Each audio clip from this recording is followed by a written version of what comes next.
Sri Sai Gurucharitra. Sri Sai Gurucharitra Chapter 1. Introduction. All hail to Sri Ganesha. All hail to the Supreme Shiva, the five-faced God. All hail to the fire of valor that is Shiva. I pray to you who are the father and mother to the whole universe, not to neglect me, your child. Your abode, the Kailas mountain, is most charming. Even Mahavishnu, the excellent one that meditates upon you at twilight. O thou master of all living beings, in the days of yore when Daksha Prajapati had insulted you, being angered, you had incarnated as Virabhadra. O thou consort of Parvati, your mission is to save your true devotee. Why then are you neglecting me? O thou mountain of compassion, why are you not heeding to my prayer? O thou the holder of the mighty trident, it may be that you are thinking that I am a great sinner and one steeped in ignorance and are not showering your grace on me. O the master of Amma, it is you who had presented me, a child, with this bestial nature. I am indeed an insignificant being. Please do not ignore me. It is said that the devotees of Ishwara certainly find eternal happiness in you after death. It matters not the least whether he is the twice-born Brahmin or the flesh-eating Chandala, your devotee becomes equal to Mahavishnu himself after death. There is no room for any doubt in this regard. As the life force shining as a flame in the hearts of all living beings is one, so are his children, all one. The Supreme Being who is the powerful Master of the universe is the only truth. Where is the scope for duality in the hearts of those who do not differentiate amongst the people based on caste or creed? I beg you, my Lord, to protect and cherish such wise ones. Sant Kabir and his son Kamal Das of yore were great devotees. Did the Supreme God discriminate against them as they were of a different religion?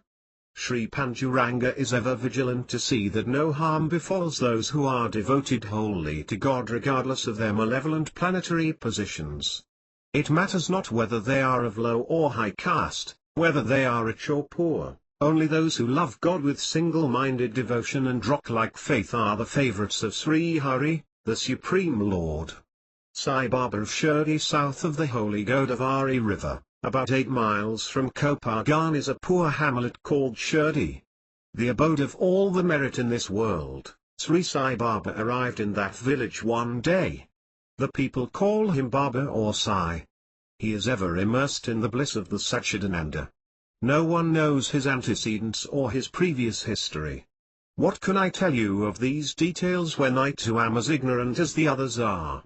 If anyone asked Baba this question, he would answer, as the rain falls when the clouds in the sky peal with thunder, I too have fallen on this earth. I have no name or place. I am without any attributes. I have assumed this body due to the inevitable karma, which does its work, immutable and unalterable. I am known everywhere as a body. The whole world is my abode. Brahman is my father, the impenetrable Maya is my mother. It is by their conjoining that I have assumed this body which you see with your eyes. He would ever feel that this world is a transient place. That Sai Maharaj has shown innumerable instances of his divine power at Shirdi. How can this Daskanu, steeped in ignorance as he is, explain all these Leelas? We are out of oil. Shirdi was a humble, poverty-stricken village. There were very few shops in the village. Those few were mostly the grocers. Sai Baba would daily beg oil from the shopkeepers to light the lamps at the masjid. In the same manner he would light lamps in the temples too. He used to conduct the festivals of lighting lamps at these places of worship. The shopkeepers were irritable at his begging for oil every day from them. One day they all got together and discussed the matter. From where can we give this man free oil every day? They decided not to give him any more oil. When Baba went to beg for oil, he got the same answer everywhere. There is no stock, we are out of oil. Baba was surprised. Why do you have to lie for such an insignificant thing? Said he, and went back to his masjid. It is because of deceit and untruthfulness that people are submerging in the ocean of sorrows and becoming estranged from God. They are being entangled in karma of their own creation and are falling from the right path. The foremost sin is untruthfulness. God's grace is never upon those who tell lies. He is the slave of those who are ever truthful and honest. The sadhanas of japa or penance are nothing when compared to the sadhana of being honest and truthful. Truth is the basis and foundation of all dharma. Truth is the easy way for moksha. Truth is eternal bliss. Never forget truth and ever abide by it. Sri Sainata had thus returned to the masjid without speaking harshly to the merchants who he knew were telling lies. He then did a wonderful thing. He placed the earthen lamps all around the masjid and placed wicks in them. The whole village had come to know by now and had gathered at the masjid to watch the fun. They talked amongst themselves. How can lamps be lit without oil? This Sai seems to be very insane. Does the lifeless seed ever sprout? Does the barren woman ever give birth to a child and fill the household with joy? Do the wise ever believe these to be possible? This madman is trying to light lamps without oil. He is indeed without doubt the king amongst madmen and emperor of the insane. The villagers started to heckle Baba thus. Baba took the tin, which had a little oil remaining at its bottom, and went back into the masjid. Nana Sahib Dengale saw the people making fun of Baba and insulting him. He said, "You people are blind. Do not heckle him and make fun of him in your ignorance. Only the God knows the extent of his power. Do we mistakenly discard in haste the jewel, which has fallen down amongst the rocks? Do not judge him in a hurry. Let us wait a while and see what this fakir will do. Why should we be in such a haste to condemn him?" All were seated silently in the masjid. Baba had sufficient oil to light only one lamp in his tin. Baba poured a little water, approximately half the volume of oil, into the tin of oil and closed his eyes in meditation. He took a little of the mixture of oil and water into his mouth and spat it back into the tin after gargling. He poured the mixture into all the lamps. Incredibly, there was sufficient oil for all the lamps now. He lit the lamps and they burned brightly throughout the night. Dengale was wonderstruck at this example of Baba's divine power. He reverently saluted his feet. The people were all stunned by this wonderful miracle of Baba. They exclaimed, "How wonderful is this Baba's Leela! Baba is none but God." They all knelt in front of Baba. "Baba, we have committed a great sin by making fun of you. We are all your children. You are our real mother. Please do not be angry with us. Sai Maharaj, O Mountain of Compassion, please excuse our mistakes.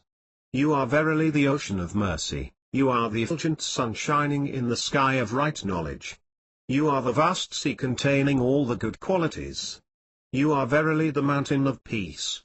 They all prayed to Baba not to be angry with them and to protect them. Baba spoke thus, "Hear and heed my words, O people. Behave always in the manner pleasing to the Almighty. Never tell lies.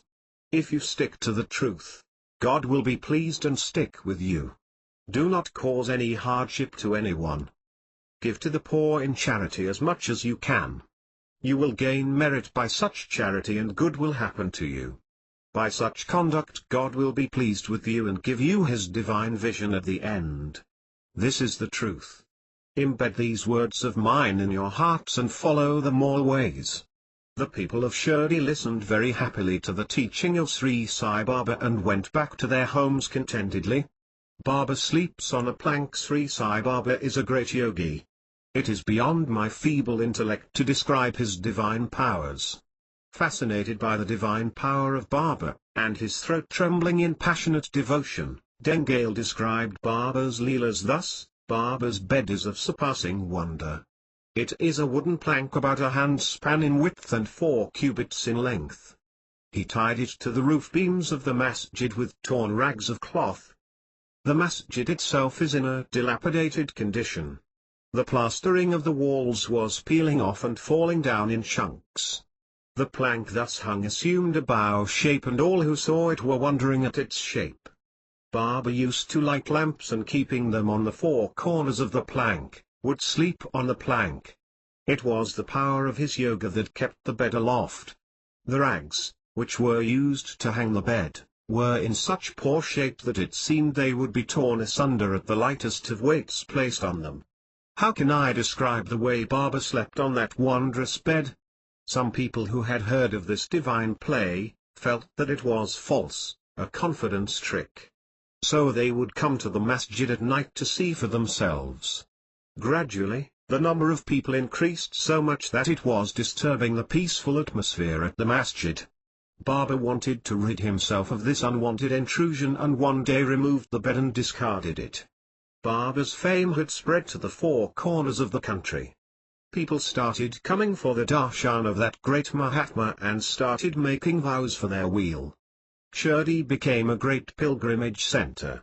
By Baba's power that small village gained fame as a great and powerful pilgrimage center throughout the country.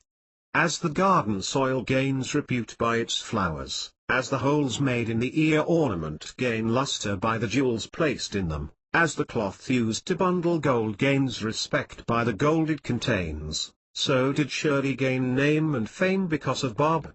People thronged in the multitudes for the darshan of that mighty sound of infinite power. Eat first and then leave. One day a group of people came for the darshan of Sri Sai Baba. The first was the son of Govind Chandorkar, Narayana Chandorkar, who was working at the collector's office at Ahmednagar as the chitness. He was called Nanasa by all. The second was a singer of ballads honouring God called Ramadas of Vai village. The third was Bapunegarkar and the fourth was Kangokar. They had all arrived at Shirdi on the day before Hanuman Jayanti, the birthday of the monkey god Hanuman, the foremost devotee of Sri Rama. They had all come to Shirdi to have the darshan of the divine Sai and to hear his gospel.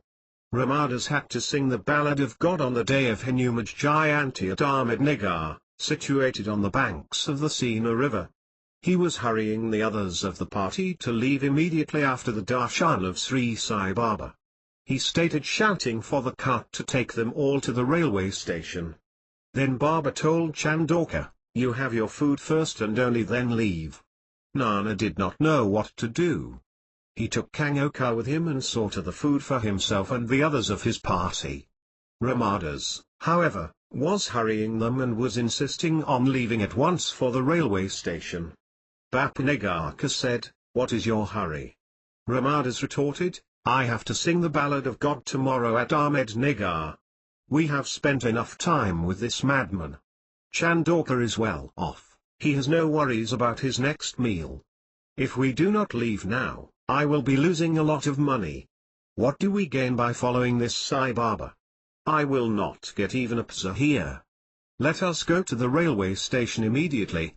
It is now time for the train to arrive. We have in any case accomplished what we have come for." He prevailed upon Bapunegarkar to accompany him and they both started for the station. Chandorkar and Kangokar stayed on at Shirdi as per Baba's instructions. Baba then said to Nanasab, "Have you noticed how people behave? They leave those with them and go away to seek their own selfish interests. That is why we should bring with us those who stay with us till the end of the world as the perfume stays with the flower." They all finished their meal. Baba said, "Now you can start. Believe in my words. Do not worry that you will miss the train. There is time yet for its arrival." Chandorkar and his friend believed Baba. They listened to his advice and after reverentially saluting his feet, started for Kopargaon. As they reached the station, they found Bapunegarkar and Ramadas with drawn faces, famished with hunger. They could not find anything to eat at the railway station. They hung their heads in shame as they saw Nanasab Chandorkar. Nana said, "Why, you have still not left for Ahmednagar. It seems that your train has still not arrived." Negarkar replied, "Today the train is late by 3 hours. It is our fate to fast and go hungry today. We have received our just deserts as we have not heeded the instructions of that great saint, Sai Baba." The train arrived and they all boarded it to go to Ahmednagar. Sri Sai Baba knows the past, present and the future. His words are never in vain. My obeisance to the great Sai Baba, my only refuge. A lawsuit for Appa was the Kulkarni, revenue official, of the Shirdi village. He was ever immersed in service to Sri Sai Baba. It is the merit of our past lives, which rules our mind and dictates our actions. Now hear what happened once to Appa Kulkarni by the effects of his past karma. A case was filed against him alleging misappropriation of funds. Only God knows for certain whether he was innocent of the charge or not. The people started vilifying Appa, saying that he was a corrupt man and a troublesome character. Appa heard these gossip of the villagers. He was troubled in his mind whether Sai Maharaj too would hear these rumors and start believing them. The revenue officer superior to Appa issued summons to him to come for an inquiry into the allegations against him. Appa was in a great panic. He was apprehensive that he may not come back to Shirdi again from the inquiry. He went to the masjid and saluted Baba with reverence. He said, "O Supreme amongst the Gurus, you are a saint. You are verily God. A great calamity has befallen me. Baba, I know that you can command time itself. You know whether this calumny is true or not. O powerful one! You are omniscient. You know the past, present and the future. What more can I say than this? You are my mother. I turn to you as my refuge and last resort. Only you can save me and my good name from these infamous allegations." Appa grasped Baba's feet and prostrate on the ground, started weeping piteously. "Baba, if something bad happens to me at the inquiry, it will bring you a bad name and disrepute. O powerful one, keep this in mind and remove this affliction. When I have Kubera the god of riches with me, why should I wander abroad for alms from house to house? Do the children who drink the milk from the overflowing udders of the gem amongst cows, the wish-fulfilling Kamadhanu, search elsewhere for milk? When the Kalpavruksha which fulfills all one's desires is with one, does he seek thorny bushes?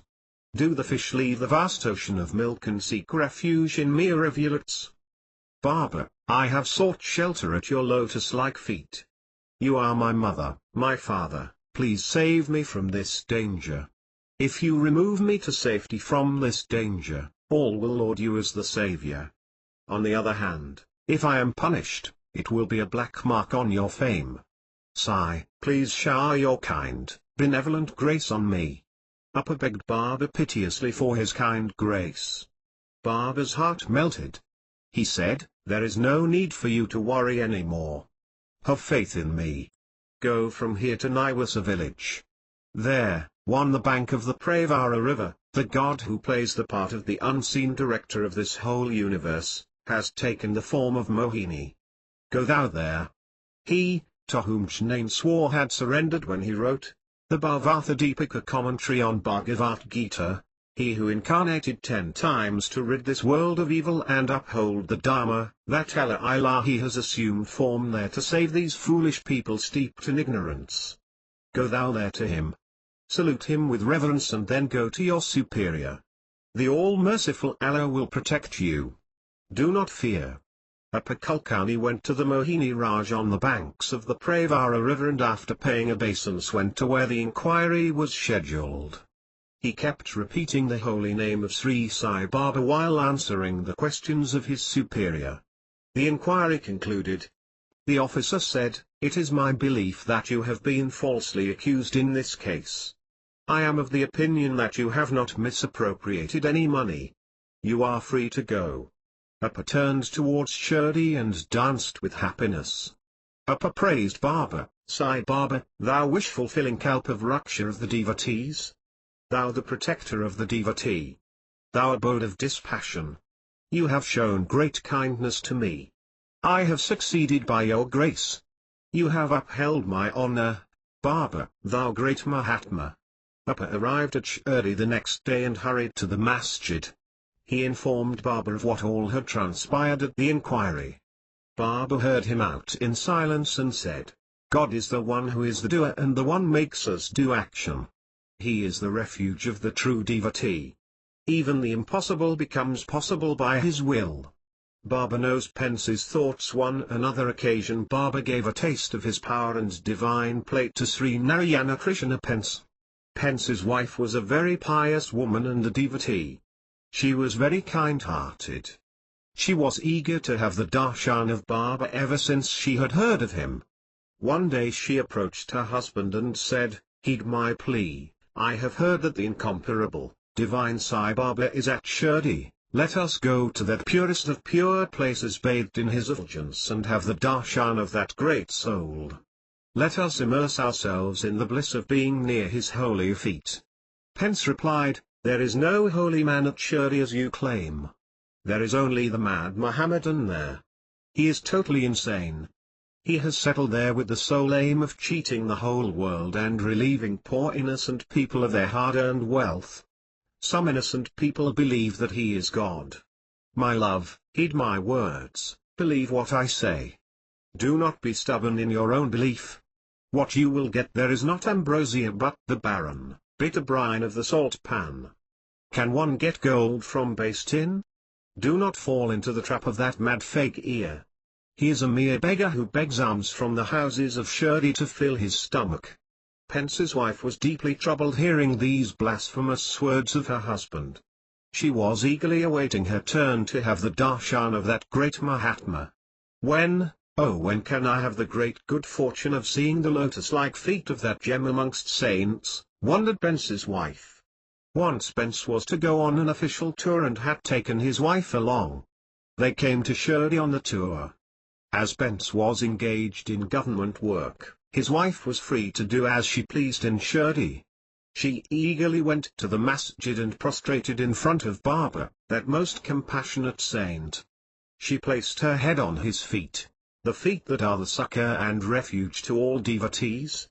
She at once gained great mental peace by the darshan of that most excellent Mahatma who mitigates the suffering and the weariness of worldly life. Later she ecstatically recounted the details to her husband. "I have had the darshan of that ocean of kindness, Sri Sai Baba. He is verily the depository of all merit. I want you to stop criticizing and talking ill of that gem amongst the saints and have his darshan immediately," she said. Pence could not refuse his wife's importuning and went to the masjid for the darshan of Sri Sai Baba. As Baba saw him he shouted, "Do not come close." He took a stone in his hand and threatened, "Take a step forward and see what happens to you. I will hit you with this stone. I am charlatan and cheat. Why do you need to see me?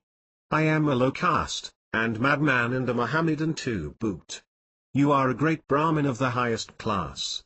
You will suffer from Mila even if you enter this masjid." Pence was struck dumb. He was petrified by the enormity of his impertinence. This Sai Maharaj is omniscient. He knows the past, present and the future as well as he knows the palm of his own hand. He is a mountain of wisdom. He has recounted all that I have said against him in the privacy of my own home without a single mistake. Verily he is a great saint who can read what is written on the mind also. He repentantly went to Apakalkani, and through his good offices could finally have the darshan of that perfect Brahman, the greatest of the yogis, Sai Baba.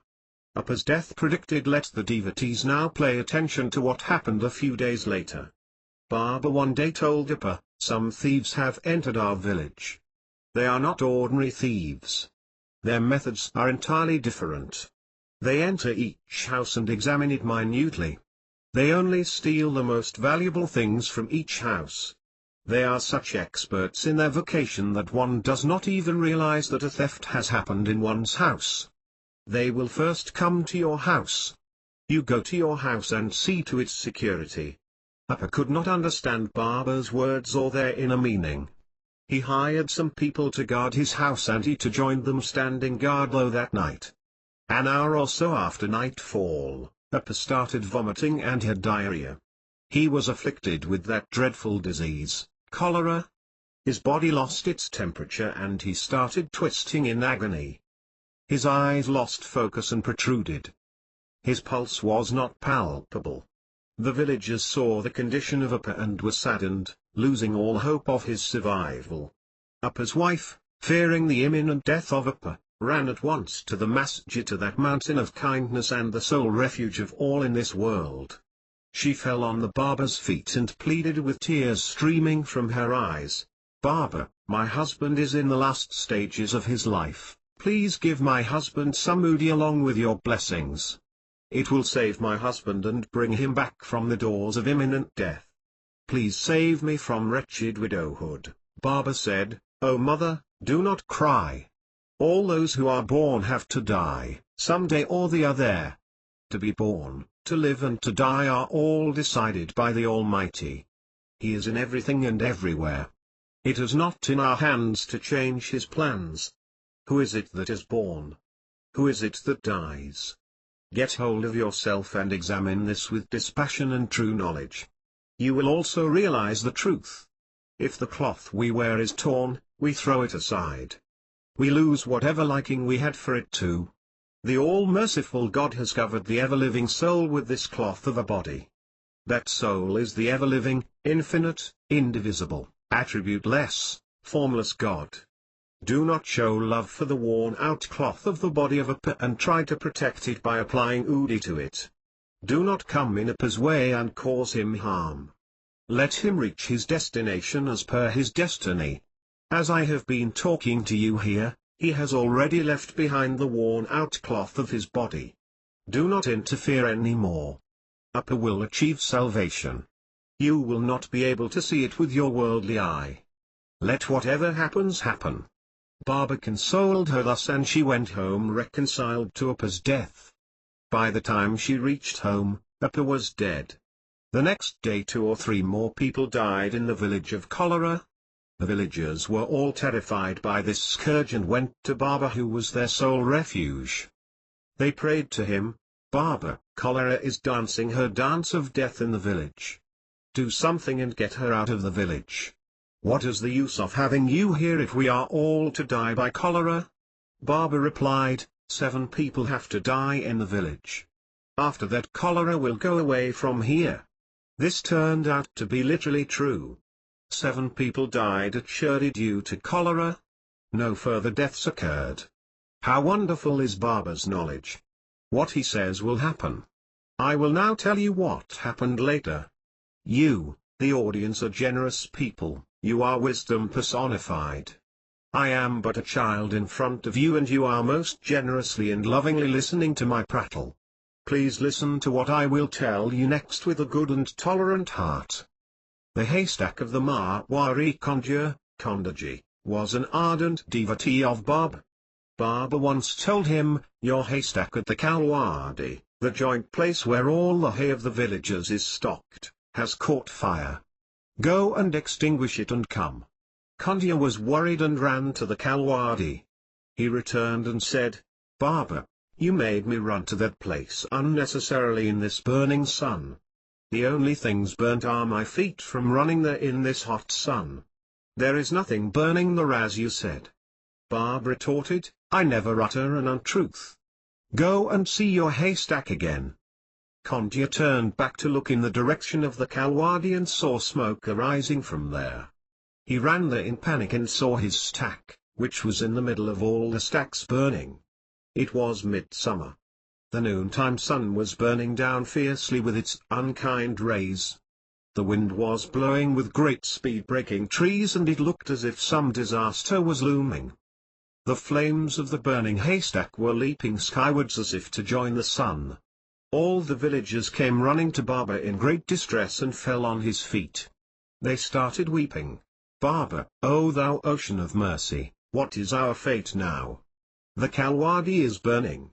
It is our life. The whole year's feed for the cattle is stored there. If it is burnt, what will the cattle eat? They will all die. Please do something and save us from this calamity. You are verily the Hari, the abode of all knowledge." Baba's heart melted seeing the piteous condition of his devotees. He acceded to their prayer graciously and went to the Kalwadi. He took a little water in his hand and sprinkled it around the burning haystack. He said, "Only this stack will burn and none other." all the other stacks will be safe. Do not trouble yourself unnecessarily by pouring water over them. What I say will happen. It happened as Baba said. Only Kondya's stack was burnt and all the other stacks were safe in spite of the wind, which was blowing at great speed. All the villagers were euphoric as their stacks were safe and the cattle had sufficient feed for the coming year. Baba had kept fire in his control. The nature itself obeys the great saints. Even the creator of the world and the embodiment of Satchidananda, Sri Hari, is ever busy in the service of such saints.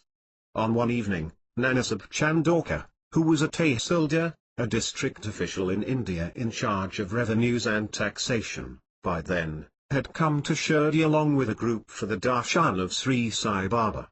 Baba said, "O thou good man, son of Govinda, Nayana, the jewel in the family tree of the Chandorkars. Have you seen how selfish the people are these days? Today, the haystack of Bhagchand Marwadi burnt to the ground. He is pestering me about his loss. Births and deaths, profits and loss are all by the will of the Almighty. How easily do these blind people forget the Almighty. They are happy when they get a profit and cry if they get a loss. Is there any meaning in the word mine?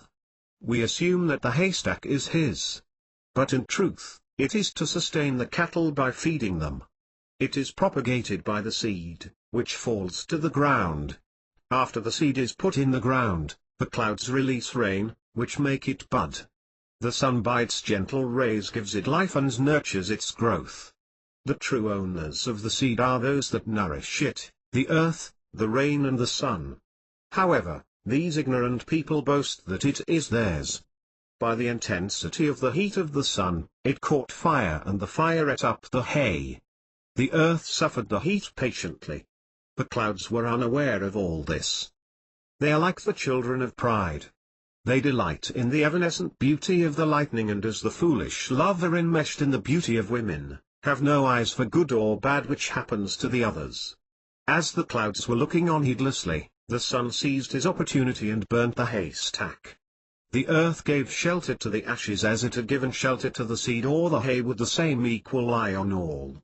We are not the masters or the owners of the things of this world. You tell him not to grieve unnecessarily. He has been weeping and coming to trouble me ever since this incident has happened. The Almighty gives with one hand and takes away with the other. The feeling of happiness or unhappiness which people have as a result of this is born of ignorance. Baba turned to Bhagchand Marwadi who was nigh and said, "O Seth, go home and sleep without a care. This loss will be set off by a profit in another business. Do not worry." Consoled, the Seth went home. Hasten back without losing even a second. Chandorkar and others were drenched in the happy rain of Baba's instruction. Chandorkar saluted Baba reverently with folded hands and said, "O thou the delight of the devotee! Thou full moon who casts his cool rays to give comfort to thy devotees! Thou ocean of all knowledge! Please remove our ignorance and give us knowledge. Who is God? How does he seem? Where does he live? What should we do to achieve his darshan? If this world is evanescent and temporary, why should we be immersed in these day-to-day worldly affairs? Please teach us the secrets behind these seemingly irreconcilable facts." Baba kindly replied, "I will tell you the answers to these questions on another day. Now you must hasten back to your place at once, without losing even a second." One of the devotees who had accompanied Chandorkar was Ganesh Vishnu. He was the district agricultural officer. He had come to Shirdi especially for Baba's darshan. His sole desire was to spend some time in Baba's august presence. Chandorkar saluted Baba and conveyed this desire to him.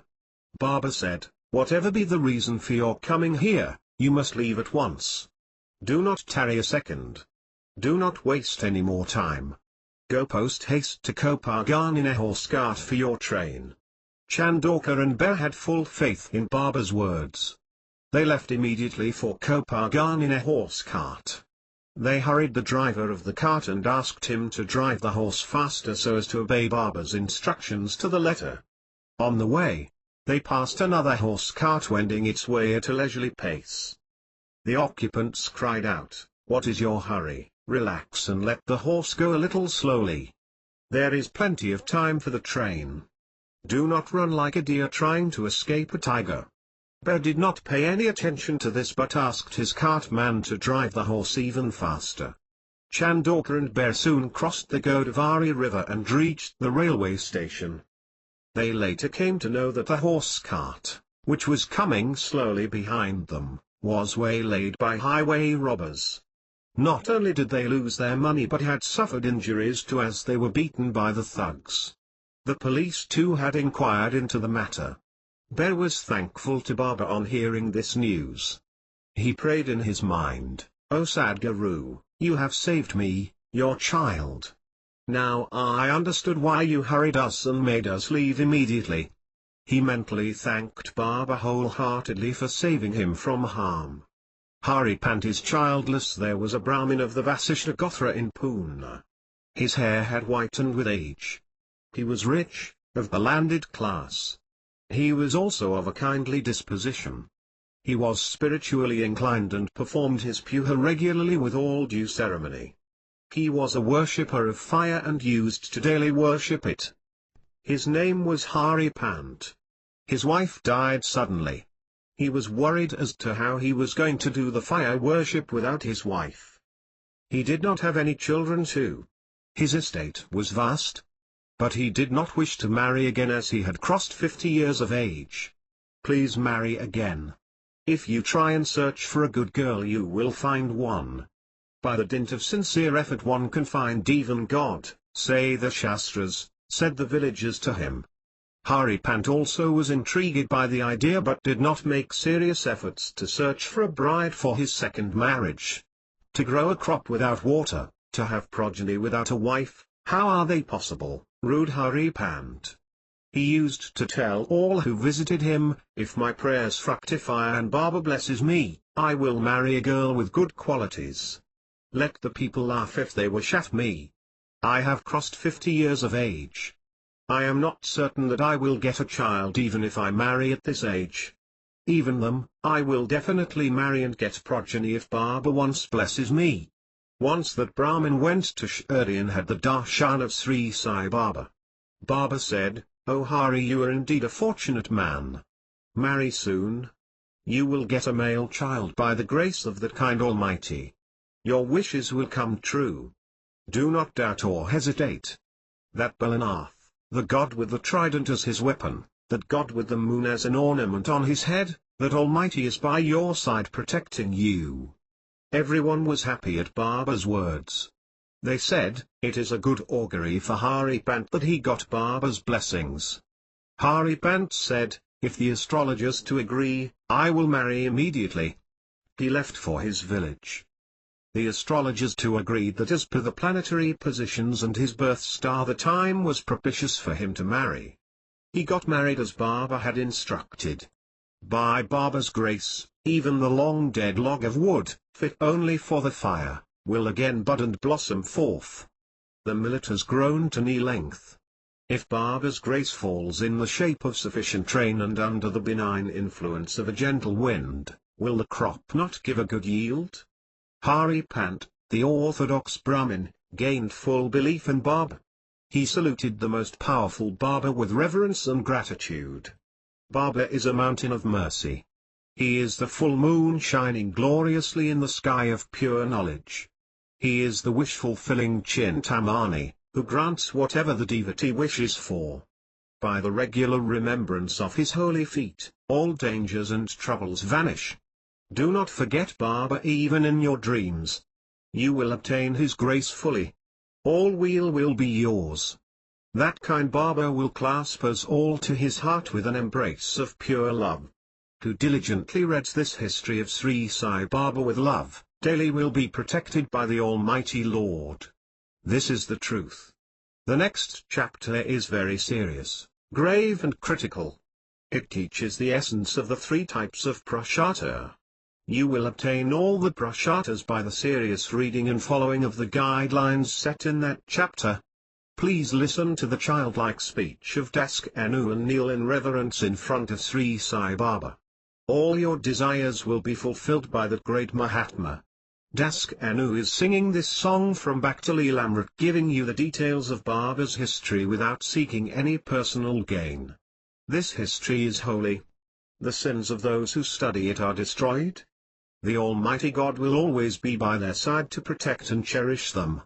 The history of Sri Sai Baba contained in Bhakti Lamrit is very holy. It is the divine ambrosia. The servant of Sri Sai Baba, Das Anu, humbly requests you all to partake of the ambrosia to your heart's content. Will be to all.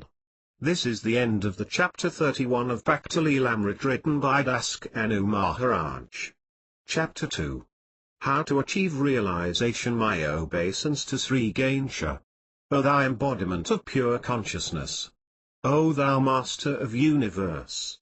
O thou gracious one! Thou art effulgent, with no attributes, and art in a state transcending all states. Thou art beyond space, time, and causality, and art indivisible. Thou art our Father and Mother and everything to us. O my Lord! Your real form is incomprehensible to us. Even the Vedas are unable to describe your real nature and have been reduced to a piteous state, exclaiming Neti, Neti, not this, not this. Even the great saints such as Vasishtha, Briga, who were the very sons of knowledge and who could dispel ignorance by the rays of the knowledge of the self, found it impossible to describe you. How can I, a mere firefly before them, do it? O my Lord, I am burning feverishly, waiting for your kind grace to descend on me. I will never forget you or forsake your lotus-like feet. Please stay forever in my heart, and using me as your pen, have this book written by me. One day the pure and virtuous Nanasub Chandauka and Nanasub Nimanga came to Shirdi for the darshan of Sri Sai Baba. Nana Sahib prostrated at Baba's feet and prayed, O Sai Maharaj, O thou able one! No more this worldly life for me. All the Shastras say that this worldly life is futile. Protector of the meek and the downtrodden, please tear us under these chains of worldly attachments, which entangle us and hinder our progress. What pleasures we seek are turning into pain to haunt and torment us. Desire is making us dance like puppets at her whim. No matter how far the search, we are unable to find true bliss in this world. I am fed up of this life. I do not want these worldly entanglements anymore. Baba patiently heard what Chandauka had to say. He said, from where are you getting these insane ideas? What you say is true to some extent, but you seem to have gone off on a tangent on the whole. You may try to escape from the worldly, but it will not let you escape from it. It will always stick by your side. It is not possible for anyone to escape from its clutches. Even I could not escape being entangled in this body of mine. How then can you escape the entanglements? This world has many attributes. Let me explain them to you. When lust, anger, covetousness, delusion, pride and envy are covered by ego, the result is worldliness. That is the world. The eyes see an object, the ears hear, the tongue tastes, this too is the world. It is the nature of the body. This world is an admixture of pleasure and pain. They do not leave anyone. No one can escape from their clutches. You feel that wealth, wife and children are the world. You are now weary of this. But they, the wife, children, brothers and sisters, relatives will not leave you even if you wish to leave them. The reason for all this is your prarabdha karma. Know that none in the three worlds can escape it without experiencing it and working it out. Chandauka heard what Baba said. He replied, all what you had said earlier was given by God and are His creation. The last, prarabdha, is my own creation. I am wearied of this worldliness. Please remove my entanglements and save me somehow or the other. Baba laughed, everything is your creation. What is the use of feeling fed up now? All these are the result of the karma of your previous lives, the result of the prarabdha karma. This prarabdha is the main reason for us to take birth in this world. None can escape the prarabdha. That is why people are born. There are the poor, the middle class, the rich, the others, the bachelors, the vanaprasthas, the sannyasis, the high and mighty, the low, and such many kinds of people. There are many animals such as horses, cattle, foxes, birds, tigers, wolves, dogs, pigs, cats, snakes, scorpions, the ants and insects. The life inhabiting them all is the same. But they all look different from each other to the casual onlooker. Have you ever thought why this should be so? It is because of their sankitakarma that they are different from each other. They assume the qualities, conduct and the way of life as per their bodies. What is the purpose of seeing all these bodies and feeling wearied? The tiger eats meat. The pig eats excreta. The wolf digs out the buried human body and eats it with relish. It is the nature of their bodies which makes them do that. The swan eats the tender leaves of the lotus, the vultures eat the stinking decayed meat. One gets the qualities and the habits of the body one is born in. This is the law of the nature. It is in accordance with this law of the nature that the living beings experience their prarabdha karma. Look here, Nana. Some lions roam freely in the jungle, the lords of all race of A. Some lions are caged and taken from village to village on show. The rich man's dog sleeps on mattresses of silk. Some dogs keep roaming throughout the day for a few pieces of bread. Some cattle are fed to satiety with hay. The owner gives them sufficient water and oil cakes to feed and takes good care of them.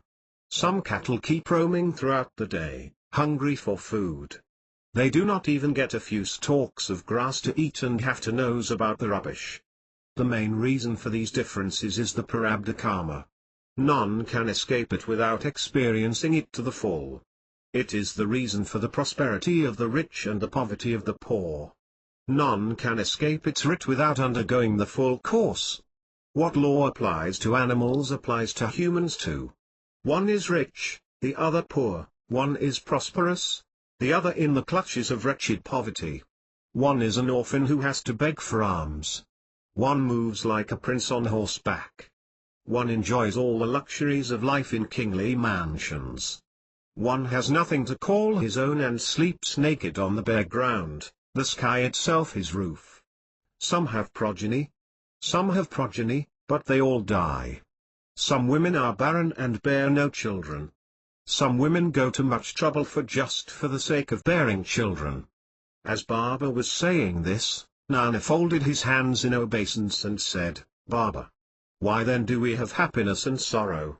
We get pleasure from happiness and heartbreaking pain from sorrow. The person who is entangled in the world suffers between both these extremes every second of his life. If this world is the storehouse of happiness and sorrow, how can one destroy sorrow and achieve happiness without leaving it? Baba said, happiness and sorrow are delusions. They are the fog which covers up and hides the reality. What we feel are the pleasures of this world are not truly its pleasures. Examine this aspect closely. Many people commit mistakes in understanding these aspects. It is by the prarabdha karma that one gets delicious food to eat while another gets dry bread to eat. The one who gets the stale dry bread may be plunged into sorrow. Another may get merely the dry crust of the stale bread. The man who got the delicious food to eat will think that he has everything and lacks nothing. One may eat delicious food or one may eat rice with pickle. It is merely to assuage hunger and to fill the stomach. Some may wear costly shawls with jeweled embroidery. Some may cover their skin with rags. It may be a costly shawl or a rag, the purpose is to cover the skin only. Beyond this basic use there no further use for these things. It is ignorance to give importance to happiness or sorrow. If the mind is an ocean, the waves of sorrow and happiness are always rising and falling in that ocean. What you feel as sorrow and happiness are not real. They are mere delusion caused by your infatuation with the body. You may have a doubt here. Waves are present if only water is present. Light is present if only a lamp is present. So there must be a causative factor for the birth of these notions such as happiness and sorrow. What is it? It is the 6 enemies such as lust, anger, covetousness, delusion, pride and envy which is the basis for the experience of happiness and sorrow in this world. The form of the waves is delusion. It makes the truth seem a lie, and a lie seems as the truth. When a poor man sees gold in the hand of a rich man, he feels envious. Then the wave of envy starts in his mind. He gets the feeling that gold should be in my hand. The moment he gets this feeling, another wave of greed starts in his mind. Nana, how many more examples can I give you of this? First, we have to conquer our 6 enemies. Once they are conquered, they cannot do anything to start these waves our mind. To tell the truth, we cannot fully conquer these 6 enemies, but we can make them our slaves. We should place our knowledge as the superior officer over these 6 enemies. Over knowledge, we should place discrimination as the supervising officer. If we successfully achieve this, there will be no further pain of happiness and sorrow for us. Alright, now I will tell you what the true happiness and sorrow are. Mukti, emancipation, salvation, is true happiness. To take birth and die is true sorrow. Any other happiness or sorrow but for these, is a result of mere delusion. Now I will tell you how to live in this world. Listen to me with diligent care. We should happily experience whatever has been our lot as the result of the prarabdha karma. We should not be envious of others who are in a better state, due to their prarabdha karma, and hanker after their riches, etc. O Nana, as the tree heavily laden with fruit is bent as if in humility, so should one, who is heavily laden with wealth, be humble. But humility does not work with the wicked. Because there is the danger that the wicked will misuse the humility of the rich. One should behave ruthlessly with the wicked. The rich should be humble and be respectful towards the sadhus and good people. The rich are like the cool shade trees in the burning mid-noon sun. The rich, intoxicated by their prosperity, should not cause any harm to anyone. They should give alms and give to charity in accordance with their station in life. They should not take loans and make unnecessary expenditures. Even though this world is delusion, prarabdha is true. Money is essential to journey through this life. As the gallbladder is essential to life, so is wealth essential in this world. One should not totally involve himself in making money. One should not be miserly but give to charity generously. Too much generosity is also dangerous. If our hard-earned money is spent and exhausted, no one will come to our rescue. It is a portent of disaster if a man is generous and a spendthrift too. One should see the qualities and qualification of the person before giving in charity. One should give handsomely to the physically handicapped, those in ill health, to the orphans, and where it is useful to the public. One may spend money to take care of the scholars and for the childbirth expenses of women who have none to look after their welfare. Anadanam, the feeding of people, is of 3 kinds: Vaishya-karanam, for special reason, Nitya-karanam, daily, and Karya-karanam, occasional causes. When circumstances go one's way and one gets a windfall profit, he may do such Vaishya-anadnam. One may feed even 1,000 people. One should not stop to see the high, low, good, or bad when one is doing anadanam. All are qualified to receive anadanam. One should do anadanam in the chautras too. However, one should never take money on loan to do anadanam. I will now tell you who are qualified to receive nitya anadanam. The wayfarer, the person engaged in penance, the sannyasi and the hungry are all qualified to receive nitya anadanam. One should do nitya anadanam even to those who do not accept cooked rice or those who study, eating at different houses every day of the week.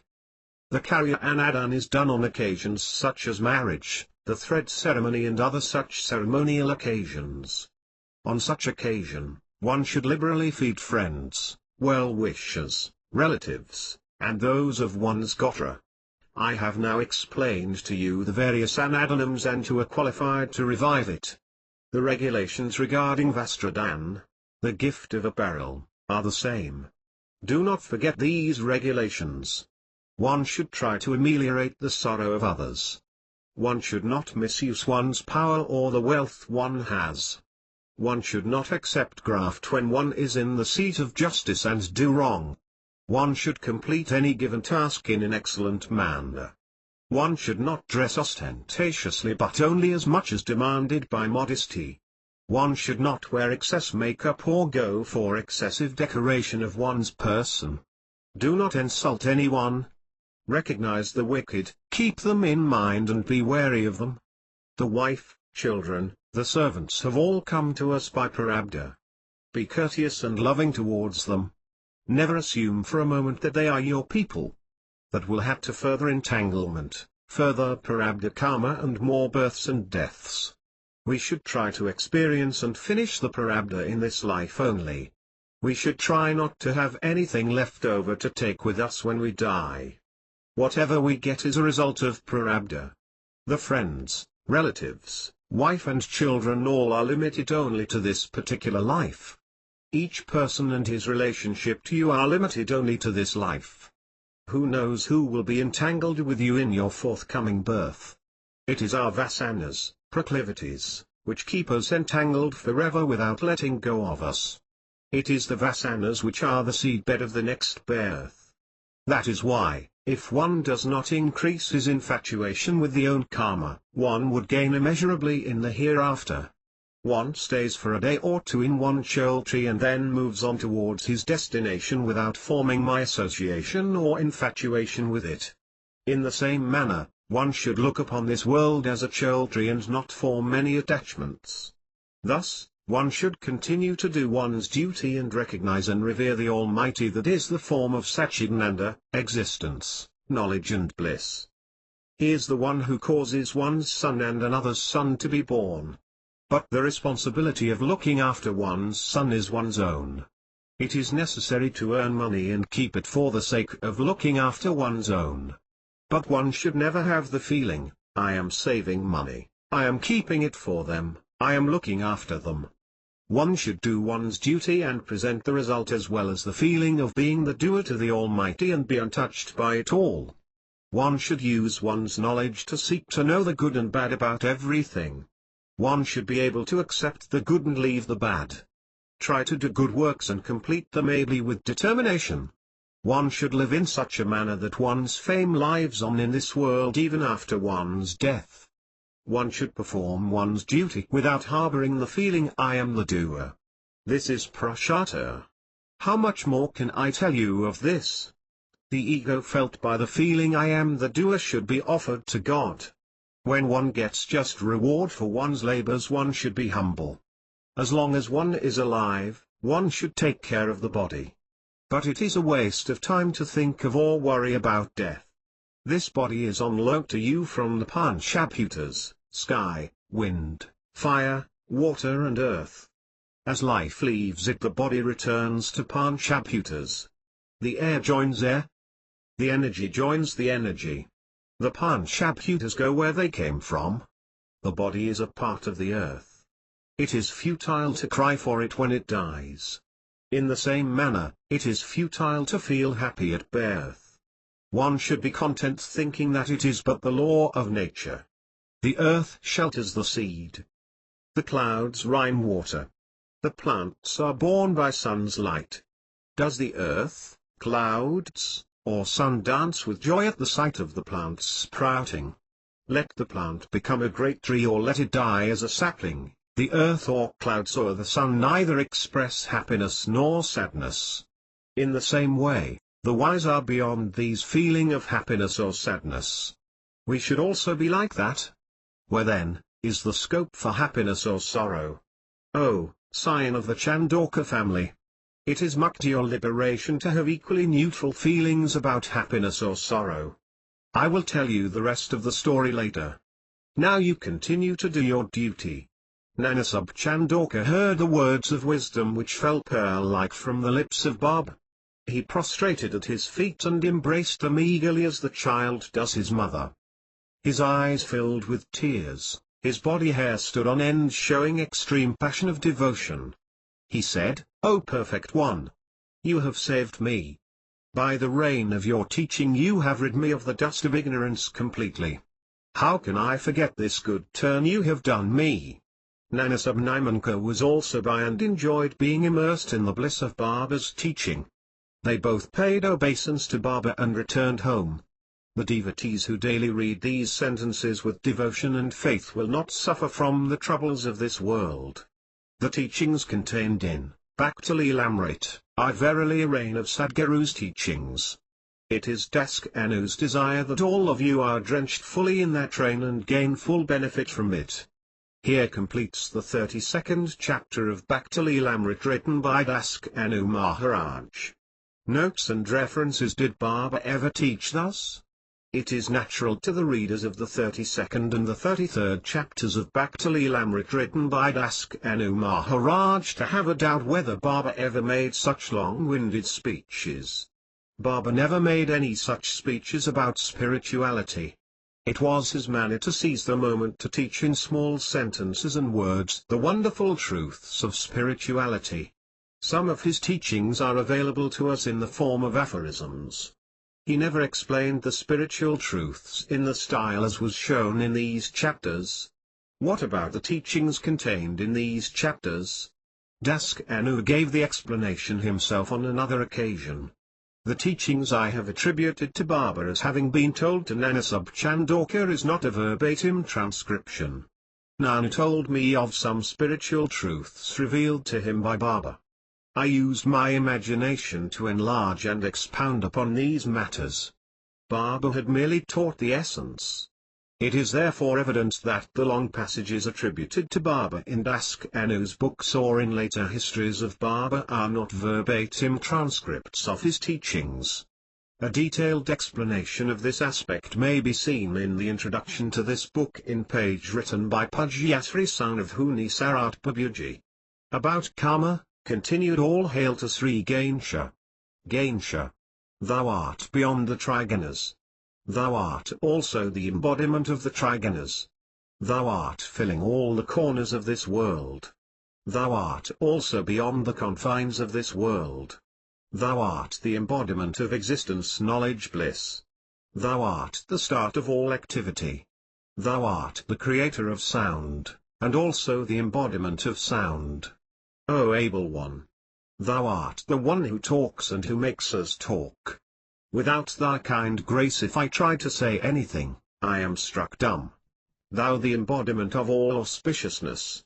Thou art the creator of all auspiciousness. When I am in your lap, what inauspicious can befall me? There is no need to even talk about the inauspicious. Nanasub Chandorkar, devotee of Sri Sai Baba, came again to Shirdi, after a few days for the darshan of Baba. He prostrated in front of Baba and clasped his feet. He said, Baba, please teach me what you promised to teach the last time I came here. Baba was pleased at Nana's eagerness to learn. He said, pay careful heed to my words. The destruction of the entanglements caused by happiness and sorrow is liberation, mukti. Follow my teachings to reach that state of liberation. When you are afflicted by prarabdha, you should be ever vigilant to inquire into its nature by the right thought. One should not relax this vigilance at any cost. Whatever happens to us in our natural state occurs as a result of prarabdha. What happens to us as a result of karma, action, is not happening by prarabdha. For example, some people commit theft. They are caught and punished. This punishment is a result of karma but not of prarabdha. One dies upon consuming poison. It is a result of karma. The servant may cheat his master of money and may become rich. This too is a result of karma. As the servant becomes rich, he may buy houses, carriages and horses and think that he is happy. But the resultant karma of cheating his master will follow him relentlessly. This is called the sankita karma, which he has to undergo in the next life. Rebirth is inevitable when sankita karma is prevailing. The wise understand this and model their behavior to avoid it. The foolish do not know and do not bother about it. By the prarabdha he got the situation of a servant in this life. That has now become the cause for another birth. If we question as to what he has achieved in this life, he has only laid the seed or foundation for another life. How can we escape from this relentless march of births and deaths? Some achieve high posts and use their power to dominate others. Some roam the world teaching spiritual truths. Some become yogis. Some become merchants and set up shops. Some become teachers and teach children in schools. Teacher, shopkeeper, yogi, spiritual teacher and official, all these are holders of posts and stations in life. Can you tell me how they have all got these different posts? All this is the result of prarabdha. They are not due to karma. Chandauka was puzzled. He said, Baba, you say that the person committed theft and becomes a thief. You say that it is due to karma. You again say that the rest in the result of prarabdha. I am at a loss to understand your meaning. Could you please elucidate further the distinction between these? Baba, the kindness incarnate, heard the question of his beloved Nana. Now hear with all your attention to how Baba answered him. Do not waste time. Baba said, Narayana, rein in your mind from wandering and then question. Some commit theft and cleverly escape from justice. Some are adjudged guilty and imprisoned. Some escape altogether and roam about as if they were gentlemen of means. You let me know what is the result of karma in all this? It is all the result of prarabdha. Both have committed theft. One is caught and jailed, the other escapes. The prarabdha is beyond karma. The thief who escaped imprisonment has not got away scot-free. His karma will make him take the next birth. That is why I say that one should be vigilant to follow the canons of Dharma when one is undergoing the effects of prarabdha. This means that one should cultivate the company of the good and spend time with them. One should avoid even the shadow of the bad, the wicked and the atheists in the society. Do not eat forbidden foods. Do not give room to arguments and rivalry. Always stick to the truth. God will be happy with you. If you give your word to anyone, back it up. God is distanced from those who give their word and fail to back it up. Narayana, when sensual desire is beguiling you, you should indulge in it only with your wife. Do not see beautiful women and feel passion from them even in your mind.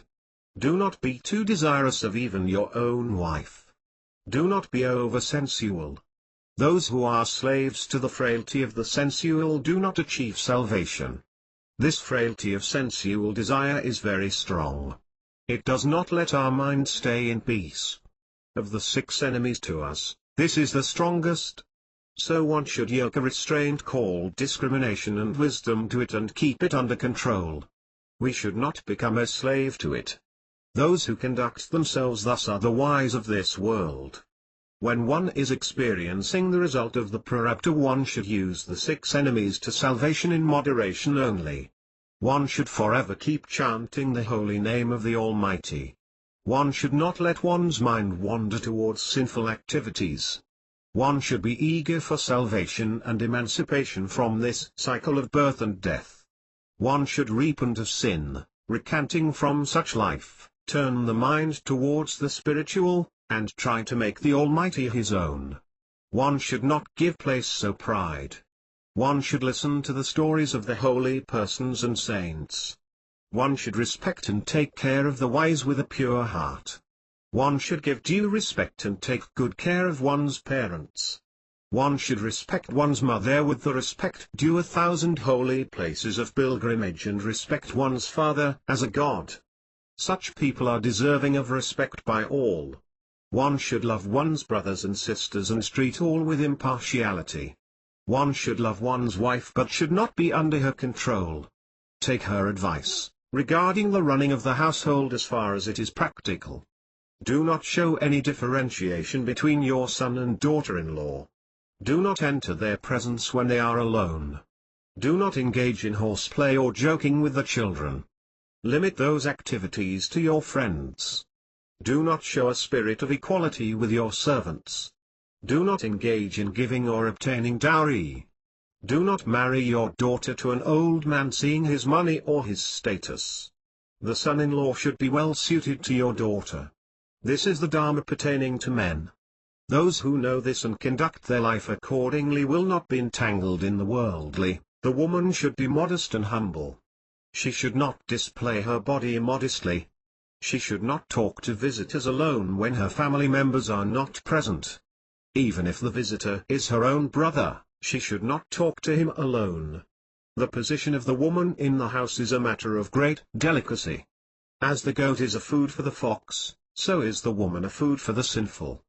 As we fence and protect the goat from harm, so should we fence the woman with restrictions and be ever vigilant in her protection and care. So Onana, be very careful in dealing with women. The women should teach the children good qualities. She should teach them morals and the right conduct by telling them stories and looks after them. The only right training for the children is one which keeps them virtuous. The woman should not dislike her mother-in-law or father-in-law or the other relatives in her husband's home. She should have a loving disposition towards the other wives of her husband, should he have any. She should a model of rectitude and of right conduct. I have now told you about the right conduct for the men and women. By following this, men and women will escape entanglement. Now I will tell you about the characteristics of the entangled person. Listen to me with a concentrated mind. The one who does not know what is the right conduct and wrong conduct, one who does not revere God and one who does not have the right feelings in his heart may be considered to be entangled or bound. The one who commits sin, the one who behaves deviously and commits sin talking harshly may also be considered as fettered. Those who are forever immersed in worldly activities without taking care of saints are also bound. Those who are rich but do not give to charity and indulge in frivolous and fallacious arguments are also bound. The one who spends other people's money and the one who does not take care of saints and good people are also bound. Some people seek to increase their fame by defaming others. They act as if they are good and virtuous people while conducting themselves sinfully. This worldly life is the sole object of their endeavor. This world is their God. Their concentration is always on this world. They are also the entangled. The one who hates his friends, has enmity towards his guru, and has no belief in the words of the guru is also bound. He who does not attain a purified mind even after reading many good books is also bound. The bound do not get the company of the virtuous or a good ending. They suffer from great sorrow and go to hell after death. Now I will tell you of the qualities of the sincere seeker of truth, Mumukshu. Listen to me with diligent care.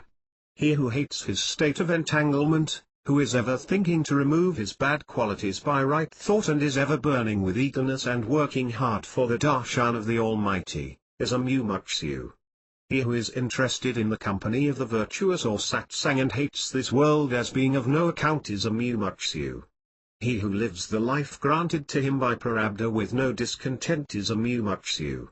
Know that such a person is a Mumukshu who is ever fearful of committing sin and always speaks the truth. He who sincerely repents of his mistakes is a Mumukshu even if he be fallen. He who believes in God, has a humble and respectful attitude towards sadhus and who respects the right conduct and puts it into practice is a Mumukshu. He who does not leave the company of the virtuous and pious even for a second and constantly repeats the holy name of God is a sadhaka. He who considers the worldly matters as poison and is ever eager to learn about spiritual is a sadhaka. He who is always meditating on the Almighty and lives in solitude, know that his is the stage of sadhaka. He whose throat parches and words form indistinctly in happiness at hearing the name and attributes of the Almighty is a sadhaka. He who forgets the worldly entirely and is ever involved in the service to the saints and keeps God constantly in his mind is a sadhaka. He who regards praise and blame as one, who regards individuals and God as one and has an equal disregard for fame or blame, is a siddha, a realized person. He who is influenced not a whit by the 6 enemies such as lust, anger, covetousness, delusion, pride and envy is a siddha. He who has no place for desire or doubt and no differentiation between I and you, know that he is a siddha. He who knows that the body is impermanent and that he is verily Brahman, he who accepts as equal happiness as well as sorrow, Know that he is a Siddha. Think and analyze the above four states with care. The God is everywhere in this universe. There is no place where God is not. But his divine Maya or delusion confuses and confounds us. The Maya suppresses our desire to know and realize God. Chapter 3. Follow what you have studied, I, you, God, truth, in the same way Maruti, Vitoba Pandapur, Mahalsapati, Kashanath, Adkar, Sarth, Haripant, Karka, Thatya, Ganeshber, Venu, Balachandra, all are God's forms. That is why we should not hate anyone. God lives in all beings. Do not forget this. The feeling of universal love will spring in the heart on its own.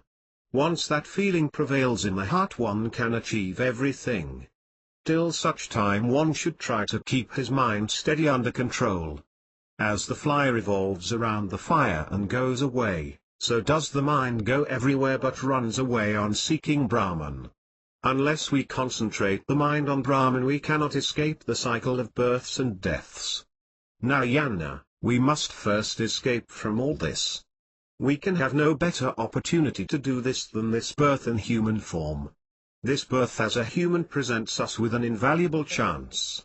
The worship of God with form, Murti Puja, has been started to help us concentrate the mind. One should worship the statue or representation of God with the firm feeling that God is residing in it. By doing worship of the Murti with devotion and faith, one achieves concentration of the mind. Without concentration, the mind does not get stilled. So one should do worship, study spiritual texts, remember what one has studied, and meditation. One should try to follow what one has studied or one has heard from the saints. Spiritual learning is the foremost of all learning. As the five-headed Shiva is the foremost in knowledge, as the Mayu mountain is the foremost among the mountains, in the same way liberation, mukti, comes by itself to one who has realized his self. The Almighty God will become his servitor. The steps leading to the realization of self are most difficult. However, this is the easiest way to achieve moksha. Let me explain this in even more detail.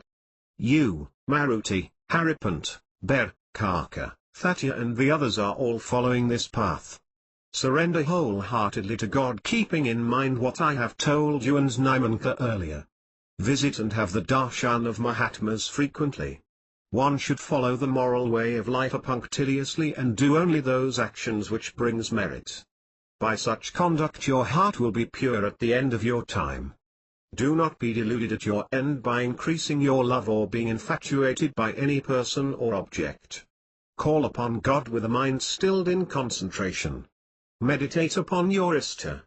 By such meditation, you will achieve Samapya Mukti at the end. Recently a lady called Banu had left her body and achieved this state in Bodhagan. In the same way Adkar and Venu will also achieve Mukti. Baba concluded his discourse and kept his right hand on Chandauka's head in benediction. Chandauka was overcome with happiness. He prostrated and with his hands folded in reverence said, Baba, O Siddha of Siddhas, Mountain of Mercy, thou art the father and mother and everything to me. O manifestation of the perfect eternal Brahman. O the receptacle of all auspiciousness in this world. O thou most munificent one. O thou who would enable us to cross this dangerous ocean of worldliness. Thou hast taught me the divine knowledge and hast taken me, an ignoramus, forward towards salvation. May your kind grace fall on us thus forever. Baba said firmly, I will never let my devotee fall from grace. You need have no doubt about this. This is my promise. May the all-merciful Allah Ilahi bless you. Dear listeners, the devotees prostrated at Baba's feet in devotion, remembering Baba's infinite greatness in their minds. Their devotion is so great that we are not even equal to the dust of their feet. Baba is the mother and father of us orphans. He has incarnated in this world with the mission of leading us forward towards salvation. Baba and his devotees met today in that Maharaja's royal court. Baba has cooked with his own hands the delicious dishes of devotion, knowledge and dispassion to serve to his devotees? Let us all partake freely of that meal. Eat to your heart's content, taking what you will. Enough, for now. Let us repair to that great saint, Sri Sai Baba. Let us wait like dogs at his doorsill for the crumbs of knowledge from his table. We would achieve salvation if we can get even a single crumb from him. Our life would not have been spent in vain.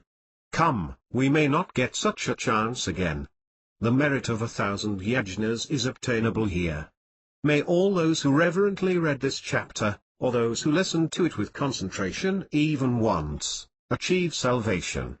The history of that great Sant Sri Sai Baba given in the 3 chapters of Bhakti-Lilamrit is like the 3 holy rivers Ganga, Yamuna, and Saraswati. Come, gain the merit of bathing in the holy confluence of the 3 rivers by immersing yourself in the holy teaching of Baba given in these 3 chapters. May all weal be to you. This is the end of 33rd chapter of Bhakti-Lilamrit written by Das Kanu Maharaj. Chapter 4. Introduction. My obeisance to Sri Ganesha. Most auspicious amongst the auspicious. O thou long-bellied one! O thou embodiment of knowledge! Thou art foremost among gods. O gracious one! Hold my hand in yours and destroying all impediments and obstacles on the way, make me write this book. This Sankathamrit is like the mango tree in the first flush of spring. The writings in this book are like the tender shoots of mango.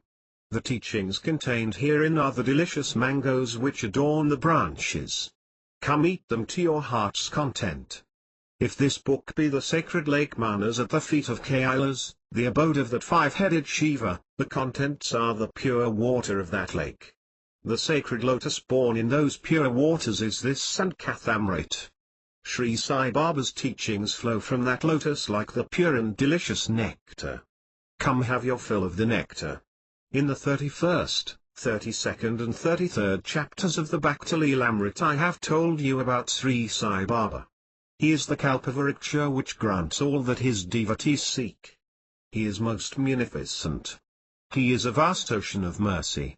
He is vigilant in the care of his devotees and is a mountain of knowledge. He is the ark who conveys his devotees safely across the dangerous sea of worldliness. Once, a few devotees came for the darshan of that most able Sadguru. It was the month of Pushaya. They came on the day when the star Dhanush was in the transition phase. You may have a doubt as to why they had come on such a day. You know that it is the hoary tradition in the month of Dhanush to offer food to sun at dawn and then to eat it. In the same way, to prevent the cold of sorrow, the devotees have worn a warm inner cloth of devotion and came for the darshan of their Sadguru. Shirdi is the abode of that sun of knowledge. The sun who rose there is Sri Sai Baba. That is why the devotees had assembled there. Baba's kind grace is the rosy dawn which promises a glorious day. They had bathed in the Ganges of faith and diligent devotion to purify themselves before coming to the august presence of the jewel amongst Sadgurus. The most able Baba had prepared a meal of right knowledge and had already placed the eating plates for his devotees. That is the month of Dhanush I was talking of. Many devotees had come to Baba at this holy time to partake fully of that meal of wisdom which he had so lovingly prepared for them. How to realize God. Tanana Chandoka Narayana Chandoka, the son of Govinda, was a pious man. He had taken birth in the family of Chandokas. He was blessed by the grace of Sri Sai Baba and like Haribant was meticulous in performing his religious duties. He conducted himself morally, following his Dharma. Ber, Lakshman, Maruti and other devotees were also present there. How can I describe that magnificent scene?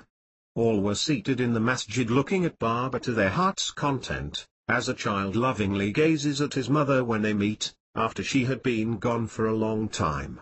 They were deeply immersed in happiness and lost all count of time. Nanasab Chandoka then joined his hands in supplication and said, Baba, you are not giving us a reply no matter how many times we ask you. Why are you annoyed with us? You are verily the Almighty. If you are angry with us, where else can we find shelter in this universe? Baba smiled, I am never angry with anyone. You are all my children. On whom should I show my anger? I never feel anger against anyone. I am as you are in front of the Almighty Venkasa. Why indeed should anyone be annoyed and show anger towards anyone else? Baba continued, keep remembering what I have told you before and pay careful heed to what I am going to reveal to you now. Nana, if you have embedded what I have told you earlier carefully in your heart, you would have understood the greatness of the fourfold sadhana. The person who is diligent in the practice of the fourfold sadhana will realize the Brahman easily. Sadhana is the efforts one makes towards one's salvation and towards achieving the ever-pure knowledge of self. Sadhana is of four kinds. The first is the wise discrimination of the permanent and the impermanent nature of things. The second is dispassion. The third is the 6 practices of Shama, mental restraint. 1. Dhamma, the control of the body and the senses. 2. Titiksha, forbearance, bearing all with equality. 3. Apriti, withdrawal or abstaining from the sense objects. 4. Shraddha, faith in one's Guru and Vedanta. 5. Samadhana, concentration of the mind on scriptural or other elevating truths. The fourth is mumukshu, the quality of the active quest for knowledge. This is a complicated thing to learn, so listen to me carefully. Let me tell you first about the discriminate wisdom of permanence and impermanence. The firming up of the belief that Brahman is the permanent truth and the world is an impermanent lie, until it is a rock-like foundation of all thought, is the discriminate wisdom of permanence and impermanence. Many try to talk about this discrimination and the knowledge of permanence and impermanence and make an exhibition of their foolish ignorance. Many go in groups to Bandara begging for alms on the way. Not one of these has come to know the Brahman. Who is Brahman? What does he look like? Where does he stay? Who knows these things? Those who go in groups to Pandava merely to boast to the others that they too had performed the pilgrimage are not the true devotees. Some read many books on spirituality. They give instruction to the others about morals and the right conduct, but they themselves are not pure. As long as one's heart is impure, what is the use of books or of teaching? They are like the frogs in the lake of knowledge, who instead of drinking deeply of the nectar of knowledge flowing from the lotus which is Brahman, eat instead greedily the mud of barren arguments lying on the bed of the lake. Those who speak criticizing others will stay on in the mud. They will not gain wisdom. Those who indulge in barren arguments and those who always criticize others will not gain the knowledge of the Brahman. He who has no desires for either the worldly or the spiritual is the man of true dispassion. Nana. Know this to be the truth. Nana. Shama, Dhamma, Titiksha, Apriti, Shraddha and Samadhana are the 6 sadhanas. Shama is to possess mental restraint towards sensory objects. Dhamma is to forcibly restrain the body and the senses from seeking sensory enjoyment. Titiksha is forbearance. It is to bear with equanimity all that is happening one as a result of prarabdha karma. Apriti is the withdrawal of the senses so that one does not fall into the mire of considering woman, gold, children, relatives and friends as true. Shraddha is the faith and devotion to one's Guru. Now I will tell about the last samadhana. Listen to me carefully. To look at happiness or misery with an equal eye with the heart bearing steady is samadhana. The one who has the strong desire for moksha in his heart, and disregarding everything else, searches sincerely for the path to achieve the knowledge of the Brahman is a mumukshu. I have described the qualities of a mumukshu earlier. Moksha is not Kailash, the abode of Shiva, or Vaikuntha, the abode of Vishnu. Moksha is a very difficult thing to achieve. The path to moksha has many obstacles and pitfalls. Nana. Pay close attention. To conjoin with the pure consciousness which is the basis and the foundation of this universe is moksha. To reach that everlasting stage is the object of human endeavor, prashata. All else is a waste. Nana heard the Able One with joy. He joined his hands in supplication and asked, Baba, what is pure consciousness? What are its characteristics? Where does one find it? Baba replied patiently, what is the basis for this universe, what is existing in all living and non-living creation and is still left over, what is the life force which is the foundation of the universe is the pure consciousness. In what the universe again merges at the end of it, all is pure consciousness. What is visible to our eye in the entire universe is that Brahman. The pure consciousness shines without interruption in all in the form of, I am, I am. This is a constant experience of all living beings. You asked me where the pure consciousness is. You tell me where it is not. You may search everywhere in this universe and outside it, you will never find a place where it is not. Everything is pure consciousness. It has no name and no form. As the air is beyond shape or form or color or other attributes, so is pure consciousness. That is pure consciousness or Brahman.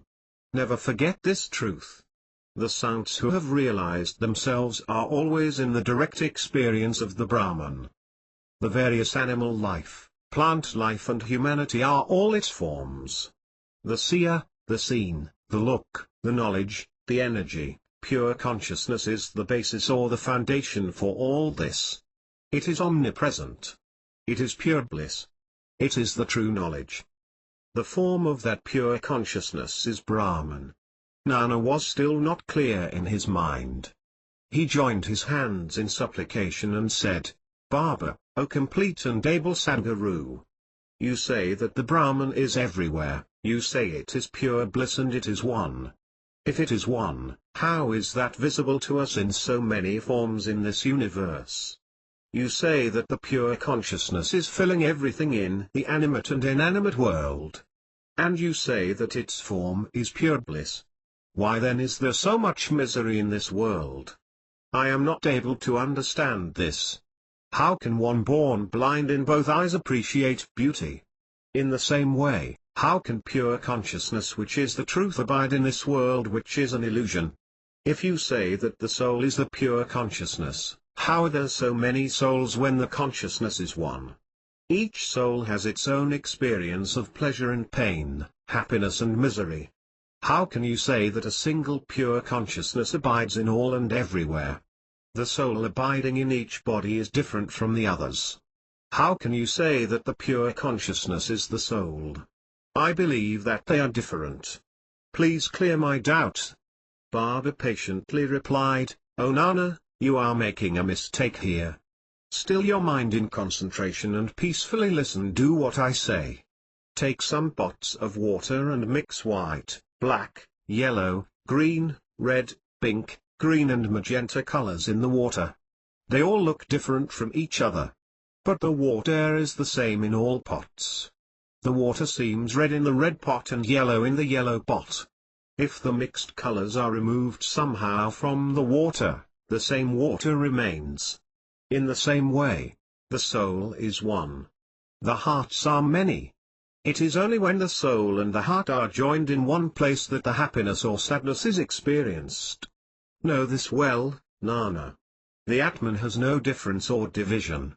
It is the same everywhere. This is the truth. Happiness or sadness is the Dharma relating to the heart. The heart gets the consciousness only when it is conjoined with the soul. Let me explain this in more detail so that you can understand it easily. This consciousness shines in the beings in the form of Paramadhaka, Vyavahirika and Pratibhasika depending on the progression and spiritual maturity of the beings. O Narayana, even though the body is one, it has the various forms of youth, maturity and old age. It is the same case with the consciousness. The Paramadhaka consciousness may be seen only in the saints. Those who model their conduct as enjoined by the sastras and know what is to be retained and what discarded and progress towards salvation are the Vyavaharikas.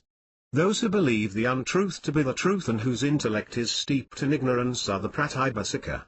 You should know that the Pratibhasika are the ignorant, the Vyavaharika are the wise and the Paramadhaka are saints. Even so, the same Atman shines in all. The king, his officer, and his emissary are all part of the same kingdom. The basis and the foundation of their power is the constitution of that country. Even then, there are differences amongst them. One rides in state on the elephant and sits on the throne. He moves about as he fancies. All the people follow the constitution. It is the duty of everyone to follow it without demur. The king, his officialdom, the servants, and the people are all different, but they all follow the same constitution. The king may die, but the constitution lives on. The successor to the king obtains his power from that. That constitution is not a thing to be purchased or sold commercially, but all will is available because of it. By which constitution the king sits on throne, by the same constitution the servants serve him and look after his every comfort. The king gets the greatest benefit from it. His officialdom gets lesser benefit, his servants even less benefit, and the common people the least benefit. In the same manner, he who has realized and experienced that his soul and the Brahman are one, gets the Brahman in its full form. Nana heard what Baba said. He was still perplexed. He asked, "Baba, how does the constitution which is one for all change to so many forms to benefit people in different ways? By such division does not its unity get disturbed?" "Well asked, Nana," said Baba. "The constitution is a unified whole. It is indivisible. But it looks as if it is divided and applied differently to different individuals. The same applies to pure consciousness too. Pure consciousness is not divisible, but the individual obtains only what he grasps. Let us take the example of pots of various sizes filled with water. The same sky one sees in the mighty river is seen in the pots too. The pot may be big or small, the sky reflected in the water contained in the pots or the river is the same. In the river one sees the biggest reflection of the sky. The sky in each pot seems smaller or larger depending on the size of the pot. Has the sky been divided? In the same way is the case with pure consciousness. This world is an illusion, Maya. Brahman and Maya have joined together to create this world. Nana then asked, "How has this Maya originated? Who originated it? When did it arrive and from where?" "You said that pure consciousness is the basis and foundation of this world. You also said that the entire universe is nothing but pure consciousness. Whence sprang this Maya?" Baba, that kindness incarnate, patiently replied to Nana. "I will let you know whence this Maya came. Listen to me with concentrated attention, O son of Govinda. The energy contained in pure consciousness is Maya. Maya encloses pure consciousness. As how one cannot separate sugar and its sweetness, as one cannot separate the sun and its light, in the same way are the Maya and the Brahman. The sun and the sunlight are two different words. But it is only by a conjoining of the both that the form of the sun visible to us. We distinguish and identify the sun by its form, the heat and the light it radiates. In the same way is Maya and Brahman. But there is an end to Maya and there is no end to pure consciousness.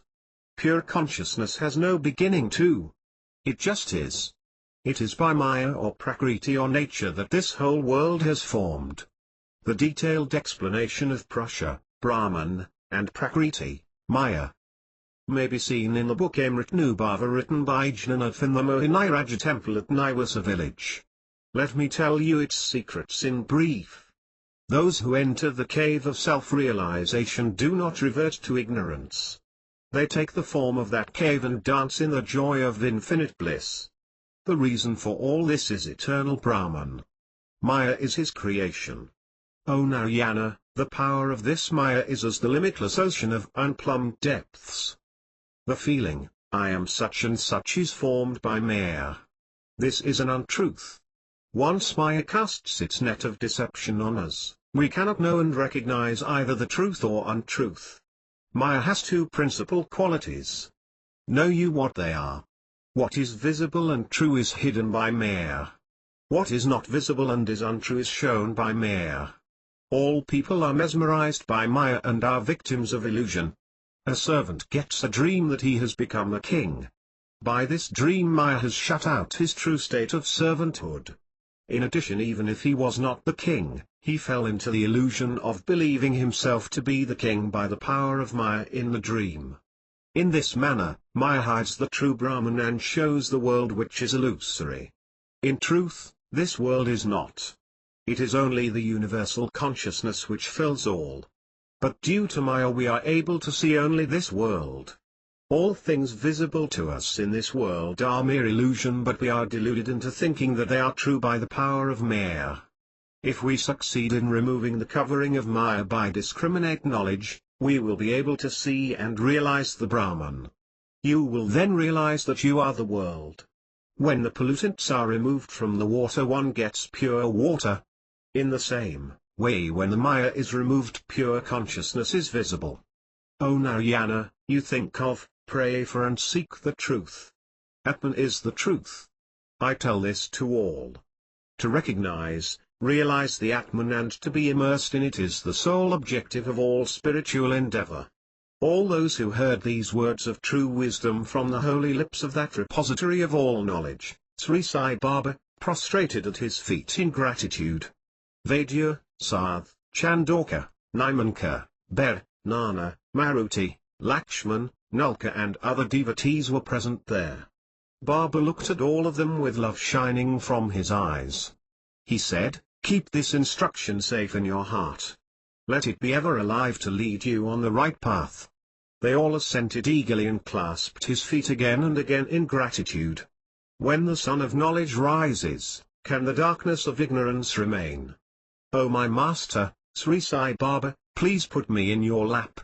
Please give a small place for this child of yours in the shade of the great tree of your grace.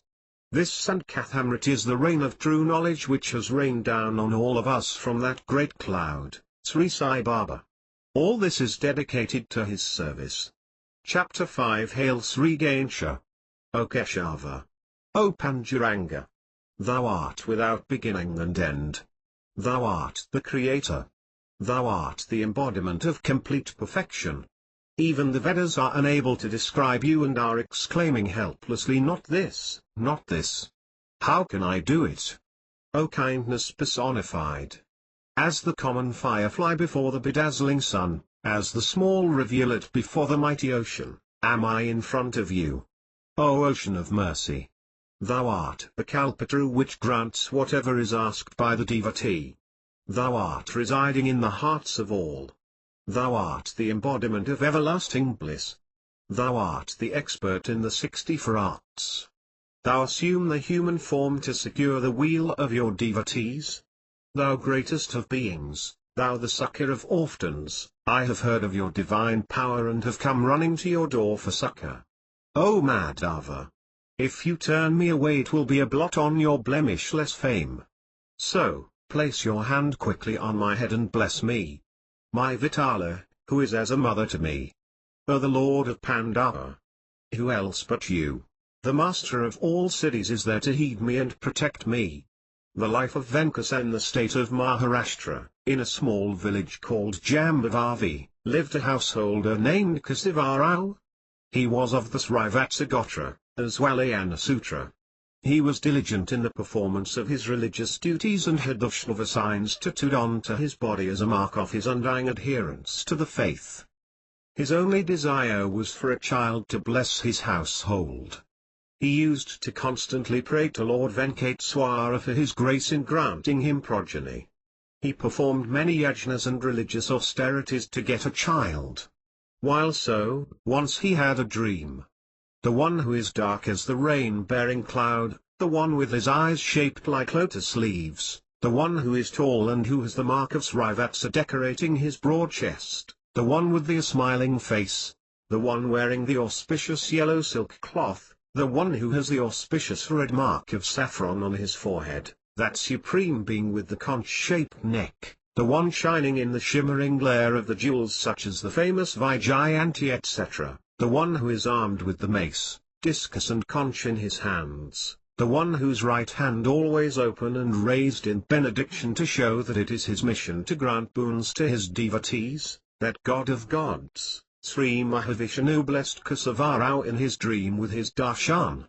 He said, "Child, do not despair that you have no son.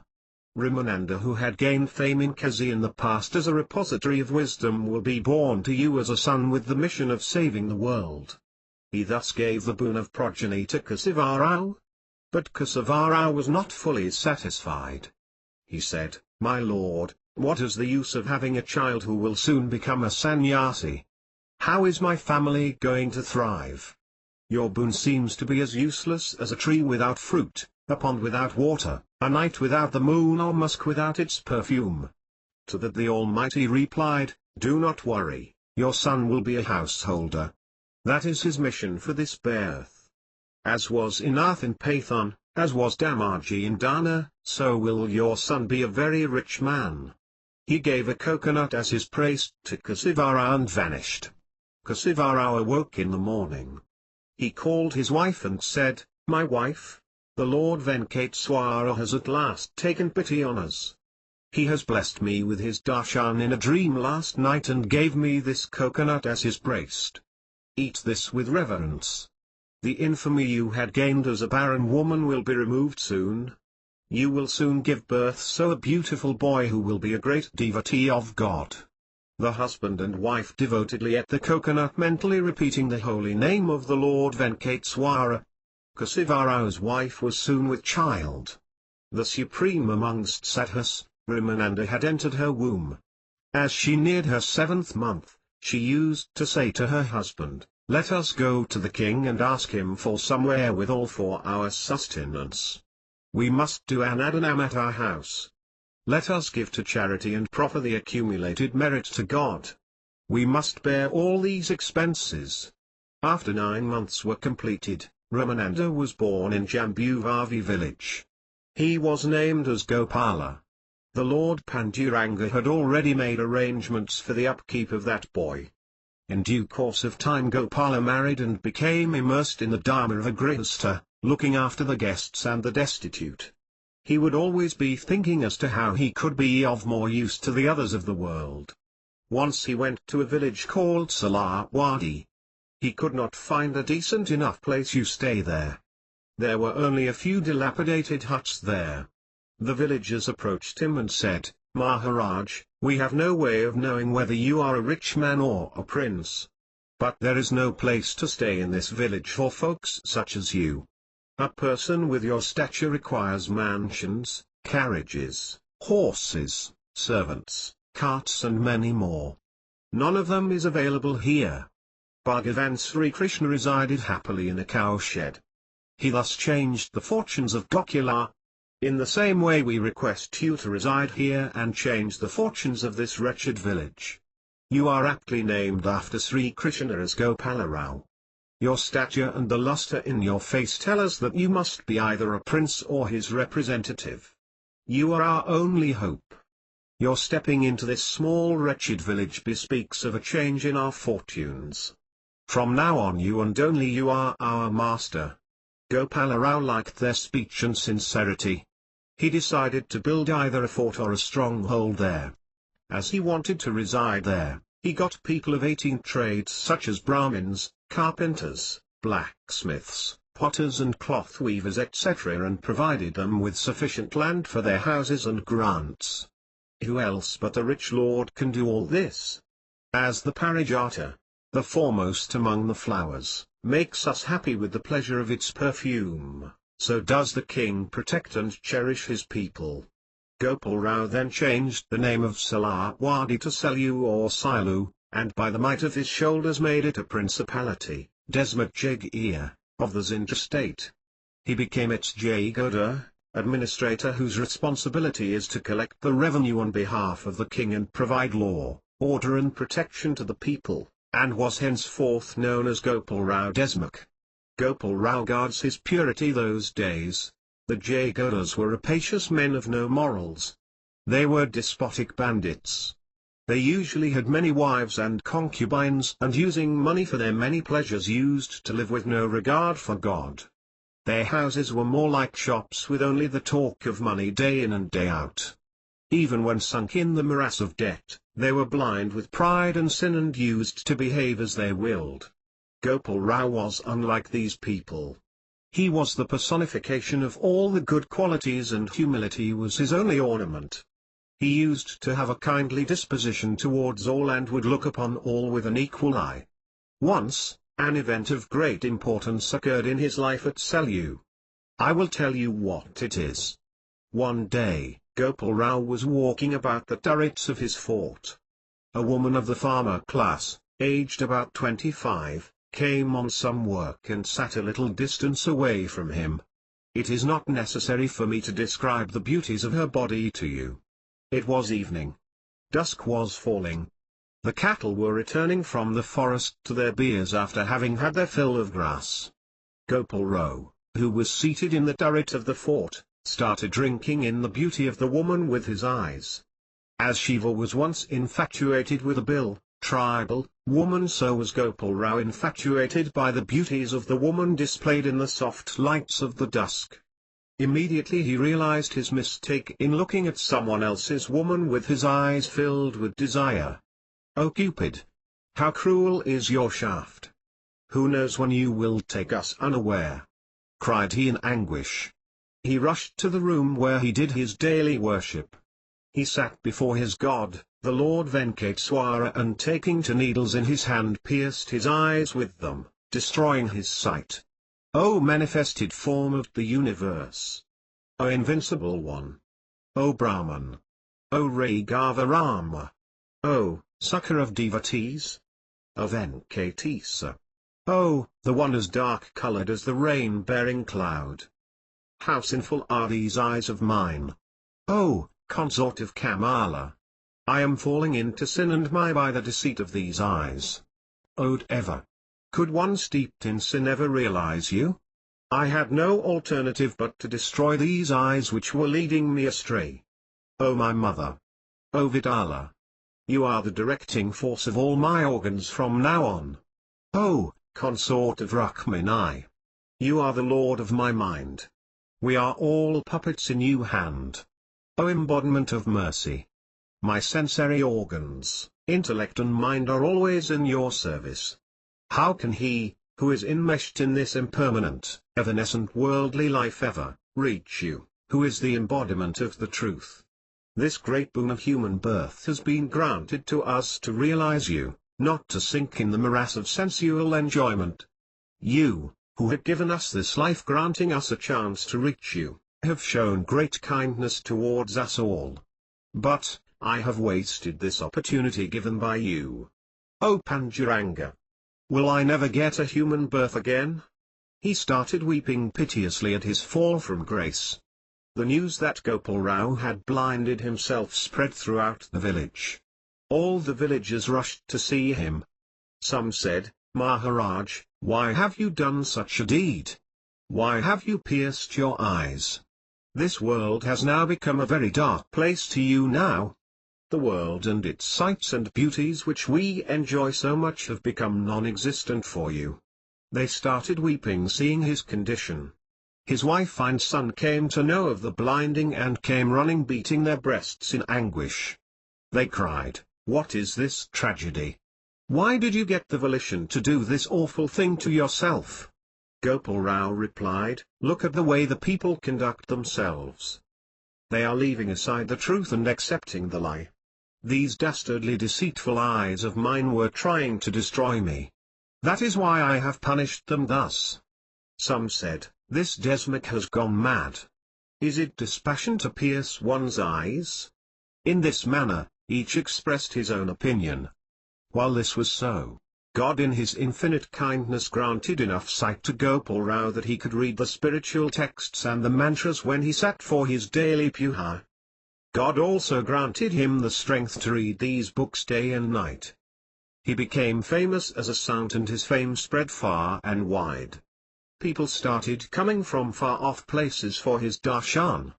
As Bandara, as Pathan, Saluta became famous because of Gopal Rao. One day a woman came for his darshan to Selu. She prostrated in front of him and clasping her hands prayed, "O able one! I am blind since birth. There is none who protects me. I will deem it a great boon if you can grant me the sight even in one eye." Even if this world is present for the fortunate, to me it is as if it is absent, because I do not have even one eye to see this beautiful earth. They say that of all the organs the eye is the foremost. But that unkind Almighty has seen fit to leave me sightless. All the sastras say that the Mahatmas are greater than the Almighty. That is why I have come to you for succor. Please take pity on me, O saint. Present me with the boon of sight. I will not leave your feet till you grant me what I seek. The Maharaj heard her patiently. He said, I will give you the boon of sight if you will tell me what you will do when you get your sight back. That woman joined her palms in respect and said, I will be able to lead a better family life. My husband is neglecting me now as I am blind. The Maharaj laughed with wonder. How interested are the men and women in the life of a householder. He obtained some chili powder from a servant who was grinding chilies in the courtyard and applied the chili powder with his own hands to the eyes of the blind woman. She could see immediately. Wonder of wonders. How can one see if the eyes are rubbed with chili powder? How powerful are these Mahatmas? It is certain that the Mahatmas are the very forms of God in this age of Kali. In this way, Gopal Rao used to cure many diseases. I cannot describe them all. The 8 cities were Gopal Rao's servants. However, he never cared for them and would always be meditating on that Murari who was existence, knowledge, bliss incarnate and who was always in the heart of Gopal Rao. As Janaka the father of Sita resided at Vidya, so did Gopal Rao reside at Selu. Pilgrimage and announcement of Baba's coming. Once the Maharaj started with his family on a pilgrimage to Kazi. The vast entourage of the palanquin carriers, cooks, servants, family friends and the vast number of relatives, friends who were his dependents, pundits and priests also accompanied him on the pilgrimage. En route they had to stay at a village for the night. The villagers provided them with a house, which had all the facilities for comfortable stay. But it happened to be a haunted den of the devil. All had finished their evening meal and slept. It was approaching midnight. The sky was moonless and dark. At that time, suddenly a grotesque shape came and stood in front of the Maharaj. It had vermilion smeared on its forehead and had long fangs. It had uncombed hair falling in a disorderly manner to its waist. It was pitch black in color and it was making obscene gestures with its hands and shouting and jumping about. The Maharaj was seated in silence on a wooden plank and was immersed in contemplation of the Almighty. The devil could not summon up the courage to approach him. From afar, it shouted at the Maharaj, "Why have you come to my house?" The Maharaj replied, "Where indeed is your house? It is your ego and the feeling of mine which has brought you to this dismal state. This house has been constructed with wood, mud and stone. Please let me know what have you created among these? Why are you claiming something which is not yours and in which you have nothing to be attached to?" The devil was annoyed by the words of the Maharaj. It took a burning brand in its hands and started raving and ranting. The Maharaj took some holy water, in which the gods' images have been bathed, in his palm and threw the water onto the devil. The devil immediately regained the memory of its past and clasping the Maharaj's feet begged him, "Maharaj, please release me from this state. I was a rich moneylender in the past. In the pride of my wealth, I never used to care for anyone.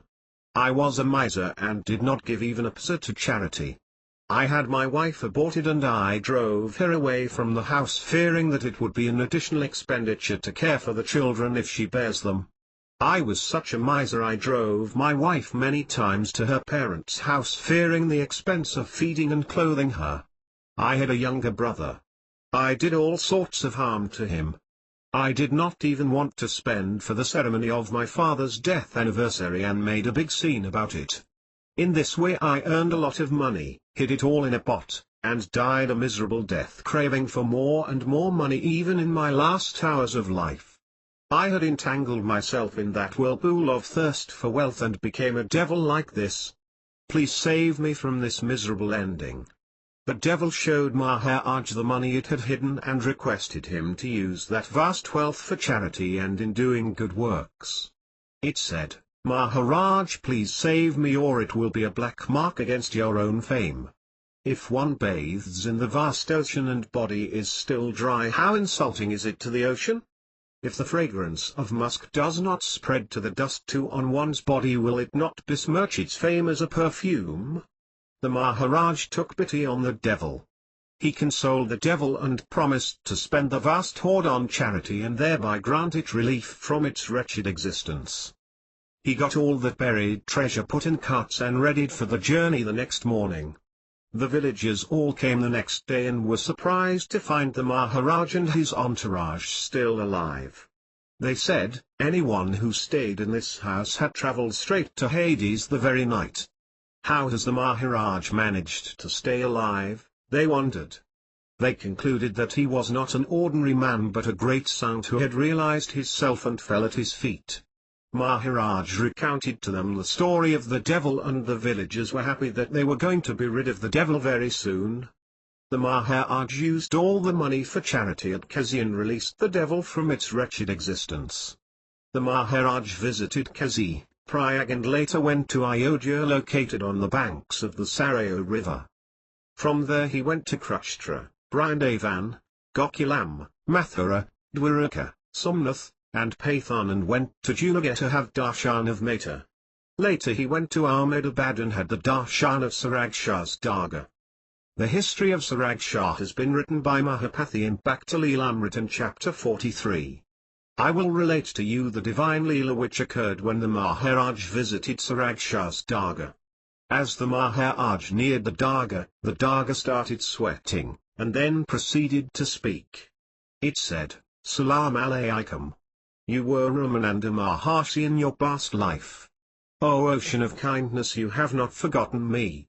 I have been able to recognize you even though you are the Desmukh of Selu village in the Nizam kingdom. About 10 miles from Selu village is the village Manawait. Your disciple Kabir has taken birth there as the son of a fakir. This is the truth. The Selu village is blessed by your residing there." The keepers of the Dargah were surprised as to from where the words were coming. They realized later that it was a conversation between two Mahatmas. The Maharaj started from there and visited Dukkapatan and Sayapura and later reached Selu. By the time he reached home, the Maharaj's son Lakshman Rao was dead. Gopal Rao's wife and daughter-in-law were weeping as if their hearts would break. Gopal Rao was unmoved. He told in his daughter-in-law, "My girl, a bubble has burst. It is futile to cry about it in this manner. We paint the walls of the house and over time, the paint fades.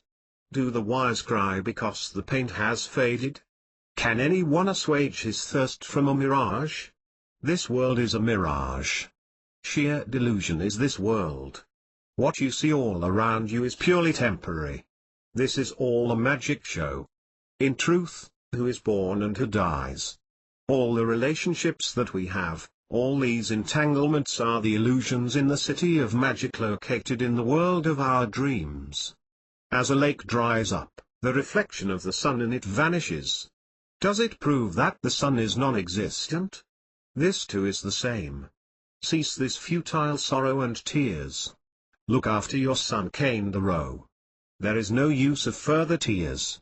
His daughter-in-law was comforted by these words of wisdom. The last rites of Lakshman Rao were performed. That Maharaj was the abode of all good qualities such as Shama, Dhamma, the restraint of mind and organs, and upriti. As his fame spread far and wide, many people came for his darshan. Some of them had long-standing stubborn diseases cured by his darshan. Some got wealth and some were put on right moral path by the Maharaj. Baba coming to Venkasa once, a fakir's wife came from the Manawait village for a darshan of the Maharaj. Now listen to the tale with patience. She was old and was dressed in a bedraggled old dress which was darned and repaired many times. She would have been over 50. She had a cloth bag slung over one shoulder for arms as the fakirs do, and wore green bangles. On her back she was carrying a 5-year-old boy. He was Kabir in his past life. He was eagerly eating a piece of roti. For the poor the roti gives more happiness than sweet meats. The Maharaj was sitting in his royal court at that time. The soldiers who were the sentries did not allow the old woman to enter the august presence of the Maharaj. It is the nature of the soldiers to be harsh. These were the soldiers of the great Maharaj who was a Desmukh. So they used to behave like the monkeys on a tree which harass all passers-by to no purpose other than their own amusement.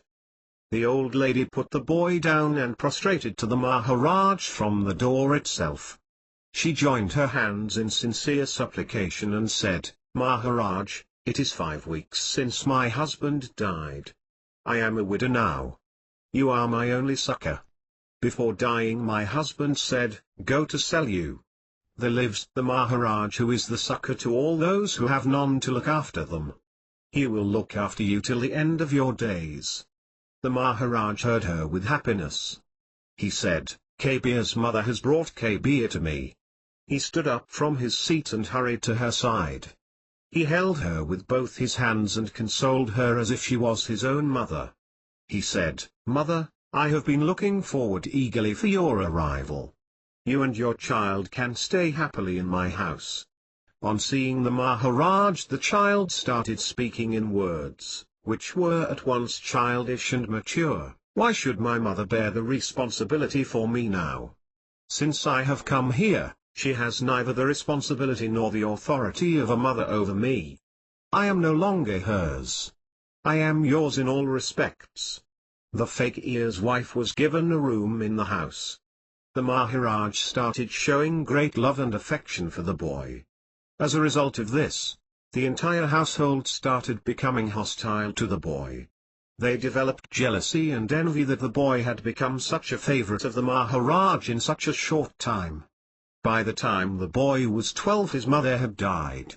The jealousy of the others. One day in the evening, the Maharaj took the boy to the nearby forest and stayed on there for 4 months. This caused great perturbation in the minds of Maharaj's relatives and intimates. They started rumors that the fakir's wife knew black magic and was an expert in the black arts. They said that she had applied some mantra on the Maharaj, which made him develop unwarranted love and affection for the boy. That is why the Maharaj is showing such great infatuation for the boy and not leaving him alone for even a second. They said, the Maharaj is a Brahmin. He is of the Aswali Anagotra and is a holy Vaishnava. This boy is a mere Muslim low caste. One is the holy Godavari, the other a mudhole. The Maharaj is as the famous Parijata tree, whose fame has spread its fragrance far and wide. The boy is a thorn bush. The Maharaj has realized his self and is verily the consort of Rama, Vishnu himself. The boy is a devil. One is the seat of knowledge which shines forth leading the people to illumination while the other is a heap of fetid manure. Why has the Maharaj developed so much love for this undeserving boy? In addition to this is the propaganda that this wastrel was Kabir in his last incarnation. This is intolerable.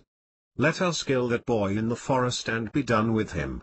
The Maharaj will have no alternative but to forget him and come back to us. It is because of this worthless wretch that the Maharaj is becoming the subject of malicious gossip. They secretly got together and went into the forest one night. The Maharaj and the boy were sleeping. The Maharaj was sleeping in front while the boy was sleeping behind. They wanted to kill the boy, so one of the party took a brick and taking aim at the head of the boy hurled it with great force. The brick however struck the Maharaj. His head was wounded and his face was full of blood. The Maharaj felt great pain. The Maharaj sat up and applying lime to the wound tied a bandage to it. The person who threw the brick was dead the same instant. Those who seek to harm the Mahatmas are harmed themselves. The boy wept in fear on seeing the bloodied head of the Maharaj. He cried, "Maharaj, you are very devoted and pious. You have great merit. Despite all the merit that you have been subjected to this pain because of me. Please send me away at least now." In the past Samarthramada's Swami of Sajjanga has sent away one of his disciples from Kalyan to Damaga as the others developed enmity towards him. Send me away to some far-off place in the same way. The Maharaj said, I will be on this earth only for a few hours now.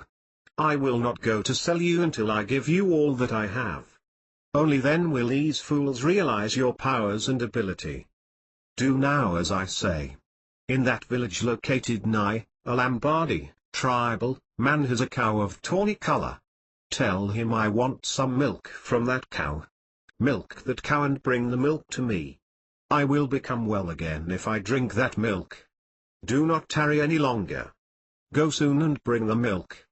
The boy immediately went to the Lambadi owner of the cow and telling him of Maharaj's order requested him to let him milk the cow. The Lambadi's name was Ahua. He said, this cow is barren. It does not yield milk. I am using it as a draft animal in my farm work in the place of oxen. He immediately took that cow to the Maharaj and said, Swami, O able one, this cow does not give milk. There is no purpose in pressing its udders. This cow has been with me for 15 years and has never given even a drop of milk until now. I have brought her here just to show you the truth in what I say. The Maharaj, who was a mountain of merit, heard the Lambadi patiently. He said, You are a fool. You do not know about this cow's udders. This cow has kept her udders secret from you for these many years. Give me that vessel. I will myself milk this cow. That Mahatma put his hand on the back of the cow. The moment the Mahatma's hand touched her back, the milk started spouting thickly from the udders of the cow. The cow, which did not give any milk for 15 years, gave 3 liters of milk. That milk was rich, thick and sweet. The Maharaj held the hand of the fakir boy and said, Drink this milk. Do not stay anywhere in these parts.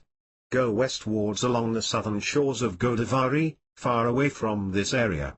He removed the bandage around his head and wrapped it around the head of the boy. He said, This piece of cloth which I have given you is your entire fortune. The 3 liters of milk which I have given you are karma, bhakti, devotion, and jnana, discriminate knowledge. I have written holy mantras in that milk. Drink the 3 liters of milk. You will get true wisdom. The fakir boy knelt at the feet of the Maharaj and drank the milk. As he finished drinking the milk, he saw the entire world filled with Brahman. This is the grace of Guru. The Maharaj clasped the boy to his heart. He said, My boy, you were Kabir in your previous life. Now you have assumed this body in this life. In your past life you had given away your wife wholeheartedly to the Banya. That is why you had stayed a continent bachelor and gained merit. Do not see the world and God as different from each other. Keep your mind always on the Almighty. You will always be immersed in bliss. I am Ramananda. I was your Guru in our past lives in Kazi. I have not taken sannyas in this life only for your sake. In your past life as Kabir you used to write poetry. Maintain silence in this life or talk very briefly. Stay in one place and lead all those who surrender fully to you to salvation. I will now go to sell you and enter Samadhi. My work in this life is now finished. He looked at the people who were nearby. He said, Why are you hiding your faces in shame from me? They ran to his feet and prostrated. Maharaj, please forgive us. Please give life back to our companion who had thrown the brick at you. Or it will be a black mark against your fame. They prayed to him most earnestly. The Maharaj replied, I have no powers left with me. Beg this boy if you wish your companion to live. They immediately went to the boy and prayed to him, Baba, you are the full moon of knowledge. Please do not delay any longer. Please make this dead man live again. The orphan heard their request but he did not know what to do. He looked in askance in the direction of his Guru, the Maharaj, with a feeling of pious devotion. The Maharaj inclined his head in assent and made a sign to give life back to the corpse. He declared, As far as the people are concerned, From now on you are my child, my representative." The fakir boy took some dust from the feet of his guru, the Maharaj, and applied it to the forehead of the corpse. Immediately life rushed back into the dead body and he sat up. They were all very happy and took the guru and disciple in a procession to Selyu. The next day was the Ekadasi day of the Margasira month. The Maharaj ordered all his disciples to near him and said, "Today I am going to Vaikuntha, the abode of Sri Hari. A fig tree will come up in the place of my funeral pyre. If you dig at its foot to a depth of 5 feet you will find a grey-coloured statue of the four-shouldered Lord Venkateswara. Consecrate the idol there itself and build a temple. Look upon that temple as my samadhi. Do not build another samadhi for me." He told each of his devotees their duties and responsibilities, and after his bath did the worship of Sandhya. He formally read the Bhagavad Gita. He asked everyone to repeat the holy name of Narayana. He kept looking at the fakir boy. He took off the cloth covering him, threw it to the boy, and made a sign of leave-taking. He immediately said loudly, "Jaya Jaya Narayana Sri Hari. He Venkatesa. Putanari. Paimam. Paimam. Murari." He said this 3 times loudly and left his mortal coil. Everything happened as forecast by the Maharaj. The disciples of Maharaj followed his instructions. They constructed the temple and consecrated the statue of Lord Venkateswara with all the due ceremonies. The construction of the temple and the consecration ceremonies were conducted with great pomp. That temple has become very famous as a temple of great power. The fakir boy wore the cloth presented to him by the Guru as a kafni and left the area. It is my firm belief that the boy is none other than Sri Sai Baba. Presently, the 5th generation of Gopal Rao Desmuk's family are at Selyu. His name is Srinivasa Rao. The people of Selyu visit Maharaj's Samadhi every Friday with devotion and perform anutes there. I salute the fakir boy blessed by Gopal Rao Maharaj with devotion and faith. I prostrate in front of that excellent saint. Those who cannot go to Tirupati may go to Selyu to have the darshan of that great God, the granter of all boons, Lord Venkateswara. May they obtain all weal from that munificent Lord. Daskanu prays to the Almighty to grant salvation to all devotees who read this Bhakti Saramrit. This book is offered to Hari and Hara. May the Almighty bless all. Here ends the 26th chapter of Bhakti Saramrit written by Daskanu Maharaj. Notes and references: it is the custom to call Mahatmas and Sadhus as Maharaj in northern India. This is the first fictional story, which tells us of Sri Sai Baba's birth and antecedents. There is no authentic proof to the facts narrated in this. Daskanu Maharaj himself revealed this subsequently. In the 31st chapter of Bhakti Lilamrit, he says, "No one knows his antecedents or his previous history. What can I tell you of these details when I too am as ignorant as the others?" If anyone asked Baba this question, he would answer, "As the rain falls when the clouds in the sky peal with thunder, I too have fallen on this earth. I have no name or place. I am without any attributes. I have assumed this body due to the inevitable karma, which does its work, immutable and unalterable. I am known everywhere as a body. The whole world is my abode. Brahman is my father, the impenetrable Maya is my mother. It is by their conjoining that I have assumed this body which you see with your eyes." Later Sri Daskanu had, under the urging of the muse, for the needs of singing his ballads more effectively has, in 1925, or 7 years after Baba's Mahasamadhi, written this Selyu story in Bhakti Saramrit. This chapter has not been read as a pothi in the presence of Sri Sai Baba in the masjid. Chapter 6. Introduction. All hail to Sri Ganesha, Supreme of the Universe. Thou Endless One. Thou Brahman. Thou Almighty. Thou who art greater than the Maya which humbles all lesser gods. Thou Panduranga. All hail to you. All Shastras are singing about you who is the Master of the Universe. O thou Ancient One. There is nothing in this world which is impossible for you. The Vedas hail you as the Brahman. The Mohammedans hail you as Allah Ilahi. The Jains pray to you as Arihant. But thou art all these. Thou whose mission is the salvation of all worlds. Thou master of the universe. Thou hast assumed form for the sake of thy devotees and stood on a brick in Pandava. I surrender to the divine feet of that Pandarinata and beg him to protect me. O thou provider of succor to the pious. Thou, the friend of the meek and the weak, save us always from the vicissitudes of life. I beg you, dear listeners, to now listen to a new ballad, whose name, the mere hearing of which, burns away all our sins, whose name, the mere hearing of which, will turn our minds away from the worldly to the spiritual. I will now tell you the stories of that Mahatma, the incomparable Sai Baba. The histories of Mahatmas are of the utmost purity and of the utmost power.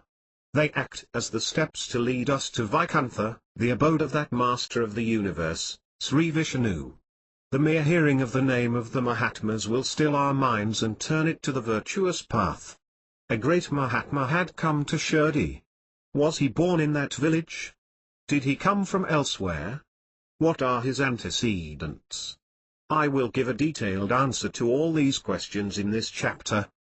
The horse of Chandupai Patel Sri Sai Baba was a great Mahatma as were Sukha, Vasishtha and Jaimini. Obeying his Guru's order, he left Selu and journeyed westwards. He journeyed on in stages and reached the Aurangabad area. There he found a place in the forest, which was to his liking and stopped there. That land was earlier governed by the Yadava kings. It was near Daulatabad, Devgiri, where Janardhana Swami, the Guru of Inath Maharaj, had once lived. Sri Sai Baba was living alone with a feeling of utter dispassion. He was immersed day and night in the enjoyment of the incomparable bliss of constant communion with the Brahman. While this was so, one day, a Muslim called Chandupai came to the forest searching for his horse, which was lost. He was startled to see Sri Sai Baba, who is as the mother to orphaned children, staying all alone under the shade of a tree in that thick forest.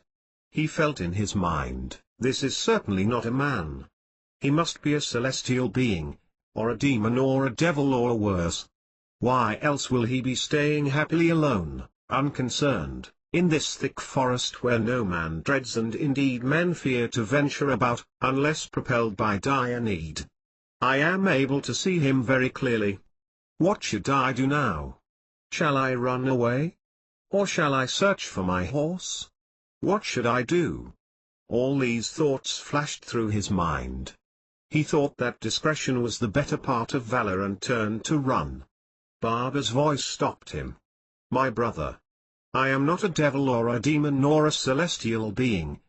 I am just a poor fakir who lives here in this forest. Do not fear. Have no apprehensions in your mind. Come here and have a puff of this chalaim, said Baba. Chandupai's mind quietened on hearing Baba speak. He slowly drew near Baba and sat. Baba was readying the chalaim for smoking. Chandupai took the chalaim from him and after powdering the tobacco leaf, packed it firmly into the chalaim. He said, O Sai, I have filled and readied the chalaim, but there is no fire. I have left my flints at home. What are we to do now? Baba laughed on hearing Chandupai. He said, Chandupai, your eyes and brain are struggling breathlessly entangled in the worldly. Fire is the basis and foundation of the entire world. It is spread all over the universe. Why are you lamenting that there is no fire? Baba took his satka, stick, which was constantly with him and smote the ground. Instantly the fire was visible on the ground. Baba placed a twig on the fire and lit the chalaim with the burning twig. He threw the twig away after the chalaim was well lit and drawing satisfactorily. Chandupai was stunned by this display of Baba's power. He immediately placed his head on Baba's feet in devotion and respect. He said, Maharaj, your power is great. You are none other than the Paigambar, God. It is the accumulated merit of my past lives which has given me the great good fortune of your darshan. I have been searching without food for the last 4 days for my horse which was lost. It was a valuable, pedigreed horse from Turkey. It has an excellent gait. It had gone for feeding and lost its way. After I lost that excellent horse I have lost all taste for food. I have searched the whole forest many times but I have not been able to trace it. Even this chilime will not be to my taste, if I cannot find the horse. Sai Baba said, "Why do you worry so for such a small thing? Go and see beside that thicket.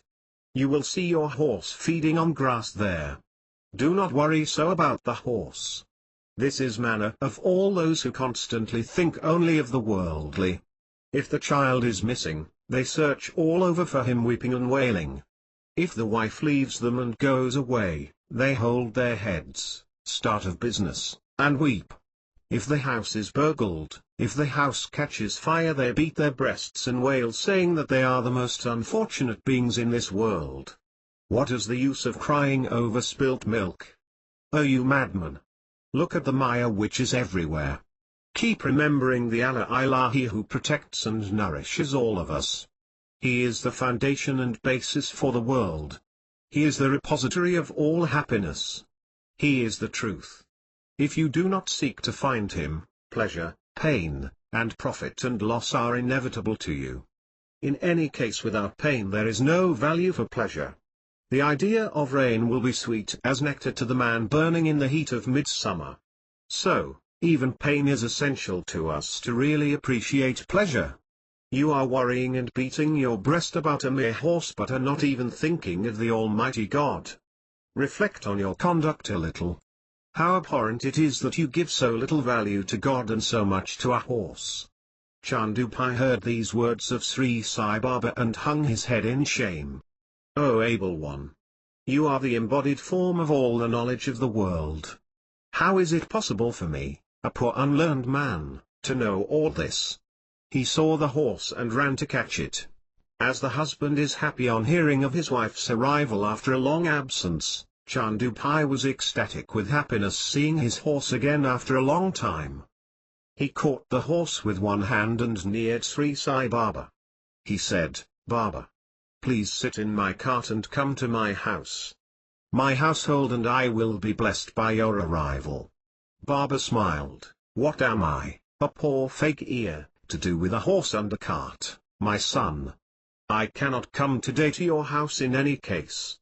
Let us see, I may come either tomorrow or the day after. Do not unnecessarily force me to come today." Chandupai saluted Baba's feet and riding his horse went home elated at finding his horse again. All his intimate friends were very happy seeing that he had found his horse. They all questioned him as to how he could find the horse again. Chandupai replied, "I found a great awliya, Muslim saint, in the forest. He has great powers. It is by his kind grace that I could find the horse. He beat the ground with a stick and brought out fire. That Mahatma of great merit has promised to come to our house tomorrow. It is by the kindness of Allah that I could have the darshan of that most excellent one." Arrival in Shirdi. O listeners. On the second day, Sri Sai Baba went to Chandupai's house in Dhupkeda village. All the people of Dhupkeda went and had the darshan of Sai Baba. They wondered. Is he a Hindu?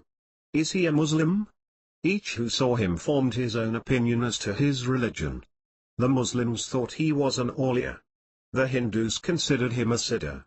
Both the groups had a common feeling towards Baba devotion.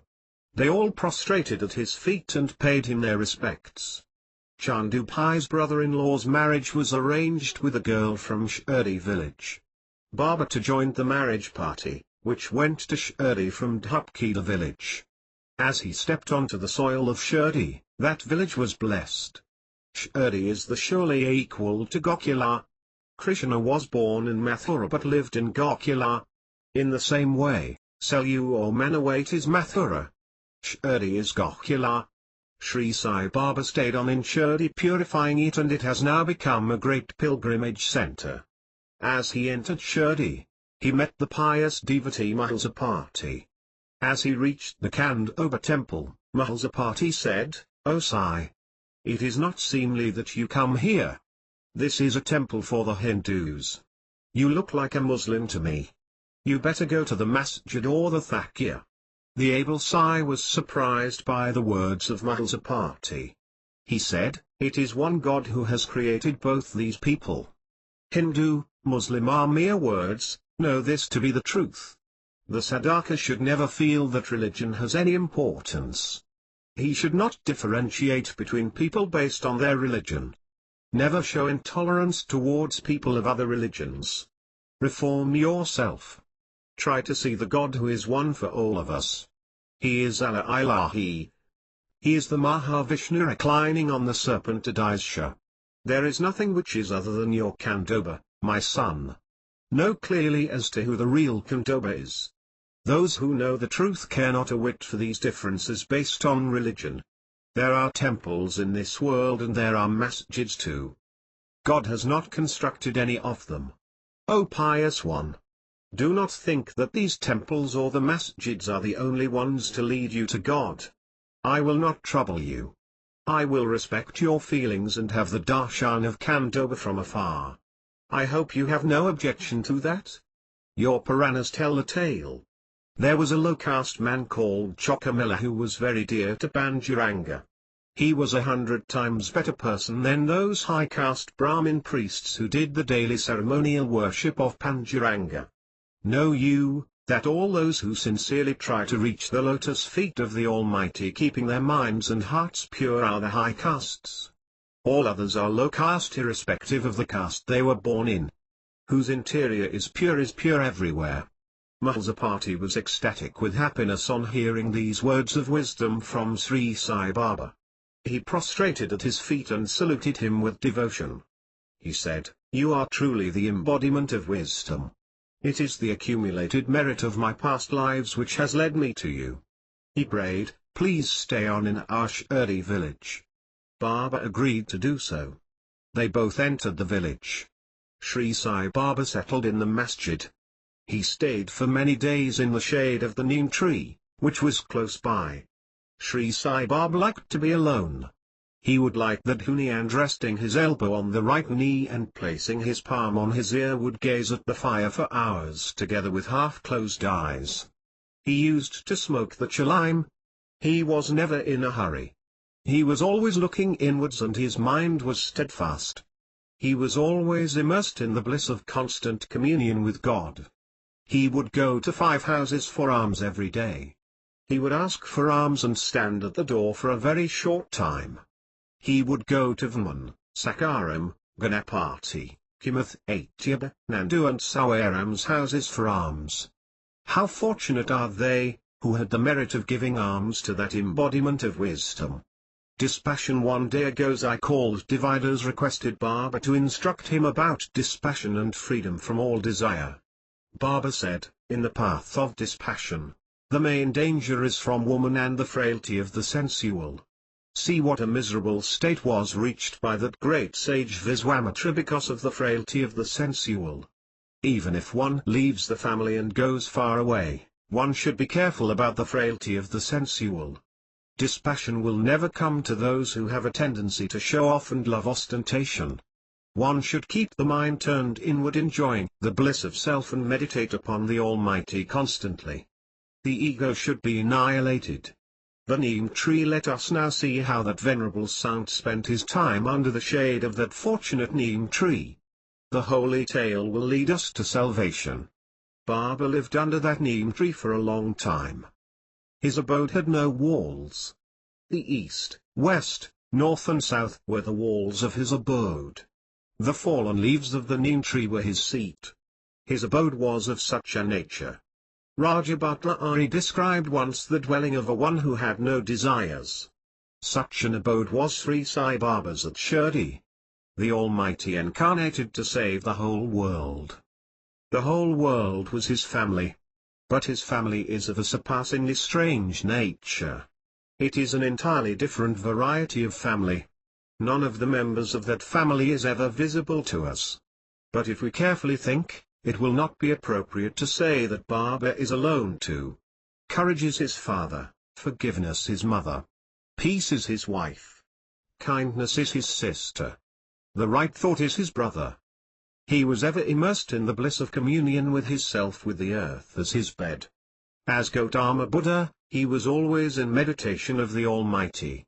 The wind-swept four directions was his golden shawl. The stars twinkling in the sky were the embroidery done on his shawl by the adroit hands of God. He was ever drinking the nectar of the knowledge of Brahman. Wisdom and dispassion were two steps to his house. He had girded the sword of virtuous conduct to his waist and wore a shawl of love of moderation. Only those who felt that Baba's house is verily the gateway to everlasting will and moksha were his ministers. Anyone, no matter how great he is temporarily, had to stand in patient waiting in front of him with his hands folded in supplication. Sri Sai was such emperor. He was the greatest yogi amongst all yogis. Fear and ostentation ran far away at the mere mention of the name of this emperor amongst Mahatmas. As darkness runs in fear on seeing the sun, so did sinful conduct run southwards to Hades on seeing him. The thorn-skinned crooked hypocrisy is the wife of ostentation. The couple ran away in fear when they saw that incomparable Sant Maharaj. As the dog runs in fear on seeing the lion, Cupid ran away along with his friends such as bad conduct etc. Even before the people heard of this news, the six enemies, lust, anger, covetousness, delusion, pride and envy ran away as the hay cannot stand in front of fire. Miserliness knows neither modesty nor shame. It is the most dangerous vice. If we want to sit and do meditation in Kandoba temple, ostentation will also get ready to sit there before we do. But Kandoba is a most awesome figure, as is Shiva. He would give a kick and drive away all these vicious people. On seeing that incomparable emperor amongst saints, Mind gave up the ghost and shaving her head, sat silent as a widow. Unrestrained hedonism is her son. He saw his recently windowed mother and anguished was walking around purposelessly far from Baba and his neem tree. Finally, he too saw that it was no use and along with his sister, Desire, ran far away. Bad proclivities were his other sister. She came ringing the bell of anger, and because there was no one of her people that ran away too. The six enemies to salvation gathered their leader, immoral conduct and Maya, and taking care to see that even their shadow was not visible to that Yogi Maharaj, and fearing that if he saw them, he will destroy them and remove their pernicious influence from this world once and for all, ran for their lives to Hades, southwards. The pig living in Hades hates the spot where purity prevails. It takes its feed of excreta to a place which is polluted, and feeling at home in that pollution, eats the excreta there. All the wicked, sinful, devilish plagues of humanity thus left the august presence of that incomparable saint, the emperor amongst saints, Sri Sai Baba, and good conduct, piety and wisdom prevailed. In the book Shiva Leelamrita it is told how the sin of the king Dasana leaves him and flies away in the form of a crow. In the same way, the bad qualities of the people listening to the holy, pious story of Sri Sai Baba left them and ran away south to the Hades. In the south are the abodes of the god of death, Yama, and the worlds where the ancestors stay. That is why miserliness, ostentation and bad conduct stay in that direction. I am a poor man of inadequate learning. I cannot find suitable words to describe the indifference of Sri Sai Baba to the worldly attachments. Outwardly he looks like an ordinary person. But he is the pure embodiment of wisdom. Gangagir, if I decide to describe him as poor, it does not suit because Lakshmi, the goddess of wealth, sits waiting on his doorsill. If I decide to describe him as rich, it does not suit too, as he begs alms to fill his stomach every day. While so, one day, Sai Maharaj was bringing water from the well to water the plants. Gangagir was passing by and happened to see him. Gangagir is a great sadhu. He was a monk who was a true saint. Though he was of the Warkari tradition, he was wearing the Rudrakshas of the Shaiva tradition. The Warkari tradition does not venerate Rudrakshas, which are dear to Shiva. Dasaboda is not included in their books of reading. Gangagir had no place for religious intolerance or bigotry based on creed. He was a personification of wisdom. Such a great person as Gangagir told the people of Shirdi, about Sri Sai Baba, "Why don't you understand? Why are you leaving this jewel and running after other sadhus? Is there anyone as foolish as to keep many sweetmeats at home and still run from house to house for alms? Is there anyone who is so foolish that they go to the banks of the holy Ganges and do not bathe there? You have an incomparable, priceless diamond such as Sai Baba here, and you are still running to other places in search of saints. In the sky of spirituality, this Sai Baba is as the Sunday. He is the Himalaya amongst hills. He is the shining diamond fit only for the head of the Mahatmas. You villagers are doing yourself great harm by not knowing this and subjecting this great soul to inhospitable conduct. Where the Sai Maharaj is, can sorrow stay for a second? Serve him well and obtain all weal in this world and the next. If you do not serve him, that incomparable one, well and to his satisfaction, there will be no end to your miseries." Gangagir gave this wise counsel to the people of Shirdi and went to the masjid. He had the darshan of Sri Sai Baba and was filled with happiness. Their meeting was as if Ganges and Godavari had met, as if Vishnu, the consort of Rama, had met Shiva, the consort of Amma, as if the sages Gautama and Vasistha had met, as if Indra the head of gods and Kibara the god of wealth had met. They both were very happy in the company of each other. As Gangagir entered the masjid, Baba smiled, "So, the man dear has come to the masjid, very good." He invited him with all courtesy into the masjid. After Gangagir sat, Baba said, "We are both from the same family. We were happily staying with God in his abode in Vaikuntha. Hari sent us to convince the people of the futility of wrong conduct and put them on the right, moral path. But it seems that the people are not going to change their ways even by an inch in these days. Wherever one looks, one sees the liquor taverns full of people. The prostitutes are brought here in the month of Falguna to dance in the Chavadi. As the horse breaks free of the reins and gallops away, all classes of people are stopping work and galloping, without even bothering to see if they are properly clad to see the dance of the prostitute. Here it is all immodest behavior.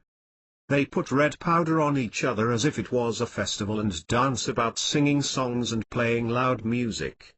In this age and in these days Hari has sent us here with pots of milk on our heads and asked us to convince the people to drink the milk.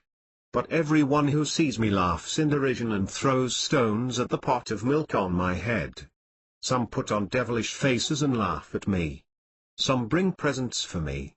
Some say, I have got the Sai-fake ears spirit in me now, so, as he has no power now, listen to me. Come and listen to my words of wisdom, drink the liquor to your heart's content. Drink as much as you want to and make merry. The moment they hear the word liquor, the majority of people run there. Not many people prefer milk to liquor. Only some have come to me and have drunk the milk. But of these some have the madness of Vedanta. So the world has termed all those who have taken milk from me as mad. The tendency of these people addicted to liquor is such. See how they are all saying, "All hail to the liquor Maharaj." This world is a strange place. I seek to give them nectar. They prefer poison. They are losing the respect and confidence in the truth. They prefer the light of the truth. Gangagir heard what Baba said. He said, "Maharaj, my experience is also the same as yours. I have tried to put at least a few people on the true path, but I have failed. They have all decided that I am a madman and pay no heed to what I say. I have seen this happening and I have stopped even trying to change the people." Baba heard Gangagir saying these words with a voice that was dejected, the result of a lifetime of ridicule and rejection. Baba was saddened. He said, "Those that go will go to perdition. Those that will abide by us will abide by us. Let us seek no recompense and help with a pure heart all those who come to us sincerely." They discussed many more matters. If I start to detail those matters here, that itself will become as big a book as the Mahabharata. After a while, Gangadhar took half of Baba and went away from the masjid. Baba continued to sit there in contemplation. See how clearly and lucidly Baba has described the present-day circumstances in this age of Kali. Baba has described this age of Kali as Falguna month. Liquor is his term for bad habits and bad proclivities. The true path of wisdom and Dharma is the milk which he wishes to give us. Sri Sai Maharaj's method of teaching is unique and exhilarating. It is beyond me to explain them. Baba talks casually of something and the doubts plaguing the Jijnasu are cleared in a second. No one has the expertise in teaching wisdom and the true knowledge as he had. His devotees, be they even so far away, continually experience his kind grace. A coconut for Baba. While this was so, Sri Vasudevananda Saraswati, Tambai Swami, the great Mahatma, was staying at Rajamahendravaram on the banks of the holy Godavari at that time. He was going from place to place in the country and teaching the right path of the Karma to the people. He was a great scholar. The Rigveda would stand in respect when he entered. His knowledge was the fruit of long experience and not mere book learning. He was a self-realized man. He needed none to illumine him or teach him. Pundalika of Nanded and others went to Rajamahendravaram for his darshan. Rajamahendravaram, Rajamundry, is a beautiful town situated on the banks of the holy Godavari river. At a place nearby called Doralswaram, Godavari splits into 7 streams and is called Saptamukhi. With the musical sound of the water flowing brimful along the banks, the various calls of the birds residing in the huge trees which had grown thickly on its banks, with the rhythmic utterance of mantras such as, Imam Miganga, chanted by the Brahmins who come there for their ritual bath, with the colorful display of males and females who come to bathe in that holy river. That place is beautiful beyond description at dawn. At such a dawn, Pundalika of Nanded one and his friends had visited Sri Vasudevananda Saraswati and prostrated in front of him with devotion. The Swami received them with kindness and asked about their welfare. It was natural for the name of Shirdi to crop up in the one. This is Daskanu himself. Out of modesty he called himself a Pundalika. Our conversation that followed. As he heard the word Shirdi, Sri Vasudevananda Saraswati exclaimed happily, Sri Sai Baba may be Mohammedan, but he is my elder brother. He continued, although we are Brahmins by birth, the Muslims are our own, says the ancient saying. In the olden days, our Mahatmas used to reach thus. If we follow their teachings, we will not face any difficulty until the end of the world. In truth, where is the difference between Hindu and Muslim? All these differences have been invented and set up by us. These are mere differences in perception and only outward differences, but they are not the truth. He who sees merely these outward differences, and thinks that they are true, is ignorant. Do the Hindus have 3 ears and the Muslims 3½ ears? It is by the peculiarity of attire and such outward differences that one recognizes the religion. Do not be surprised that I call Sri Sai Baba, a Muslim, my brother. Well, even if you go once to Shirdi and have the darshan of that great incomparable Maharaj, it will do you a world of good. If however you do not feel like having his darshan, with the feeling that he is a Muslim, please do not speak to me too. What Pundalika, do you agree? Pundalika joined his hands in supplication. He replied softly, we will definitely visit Sri Sai Baba in this month.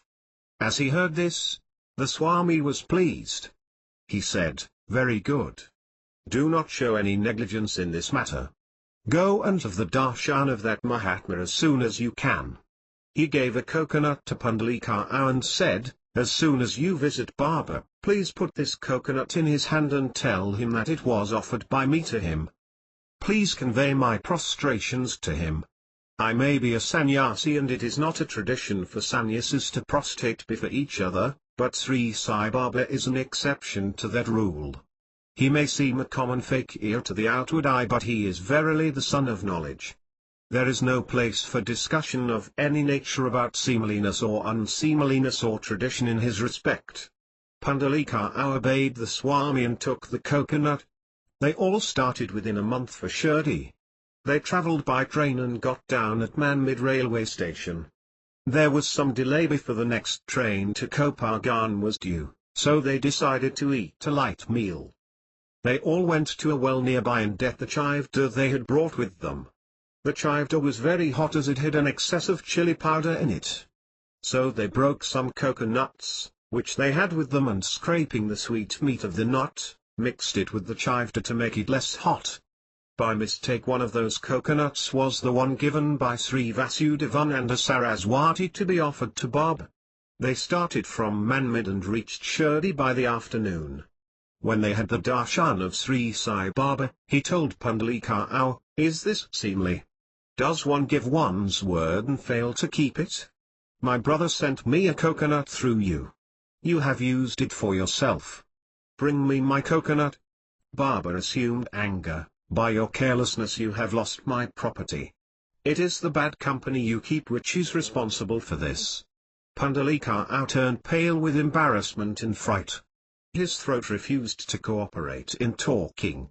He bent his head in shame and said softly, "Maharaj, it is true that we have eaten your coconut at Manmid along with the chivda. A great sin has been committed by me. Please show me kindness and excuse my impertinence. If you agree, I will bring another coconut in place of that one and will offer it to you." He tried to stand to go out and get another coconut. Baba caught his hand, preventing him from rising, and with a pleasant countenance said, "I do not want another coconut. Will it equal the coconut which my brother Vasudeva has sent me? Does the water of the common well equal the holy water of the swift-flowing Godavari? All right, what has happened has happened. You are all my children. Why will I be angry with you? These days we talk proudly of telegraph and wireless. But, in the past, the Mahatmas knew everything without needing them. They did not have any use for wireless or telegraph. The one who has eaten the food of his house, including sweetmeats, does such a one need to beg for alms? Listeners, by what I have told you now you must have realized that the Mahatmas were embodiments of total and complete love, and that they had feelings of affection for each other. He who has neither love nor knowledge in his heart and tries to show off, he is the one who harbors envy, hatred, argumentativeness and dishonesty. The Almighty cannot be seen, he has no form. The Almighty we can see and who has form is Sri Sai Baba. He is a walking, talking God. He is the embodiment of pure Satchidananda. He is the Almighty who has incarnated to save his devotees and make them walk the right path. He is the embodiment of love, the repository of kindness and grace, who is ever vigilant in the protection of his devotee. He always has his kindly eye on the devotees to protect them from harm. O able one! O perfect Guru! O Sai Maharaj! This Daskanu always remembers you in his heart. Please let your glance of kind grace fall on him always. O listeners! This Bhakti Saramrit is pure nectar. Drink your fill of this history of Mahatmas, which teaches you the right way of life. This book is offered to Hari and Hara. Will be to all. This is the end of the 52nd chapter of Bhakti Saramrit, written by Daskanu Maharaj. Chapter 7. Hail to Sri Ganesha! Hail, O Manifest Almighty! Hail, O Thou Unconquered, ever victorious one! Thou art the indivisible Brahman. Thou art the complete Brahman.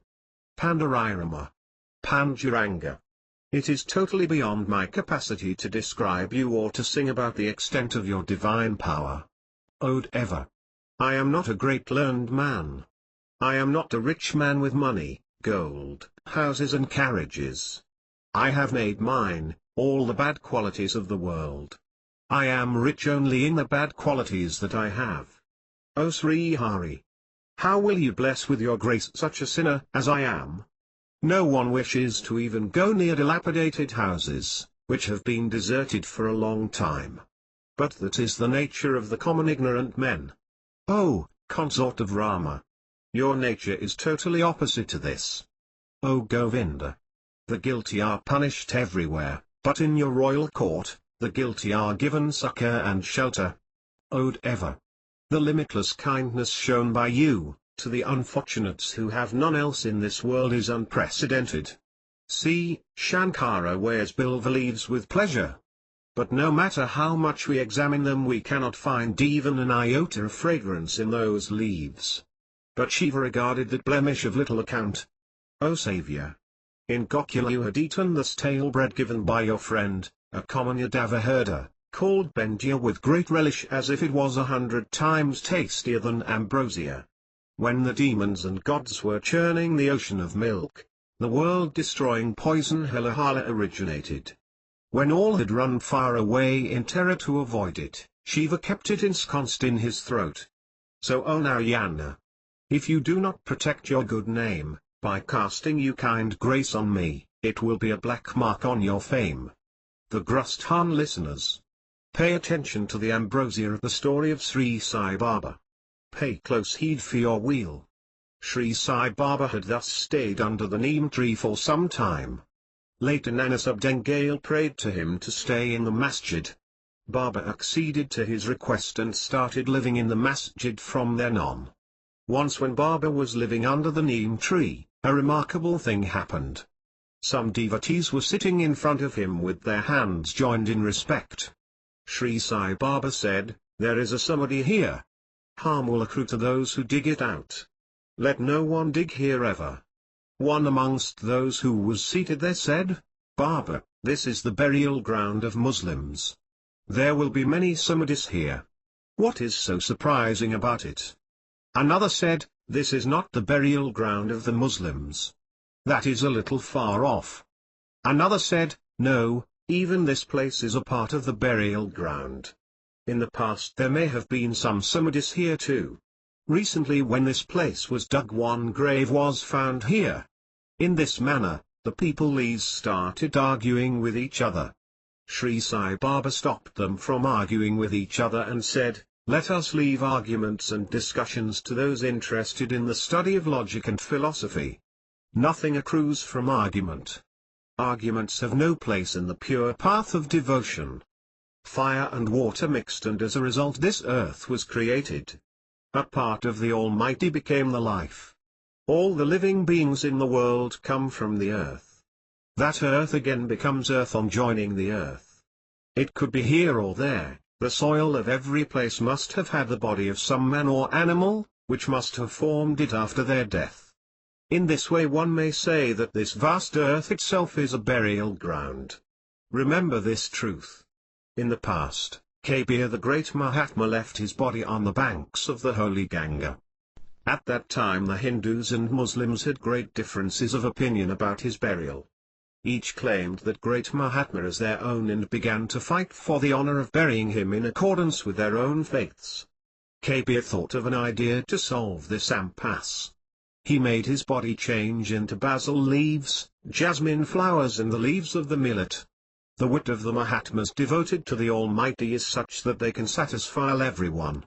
The Hindus took away the basil leaves that they consider sacred, for burial as a representation of Kabir's body in a procession.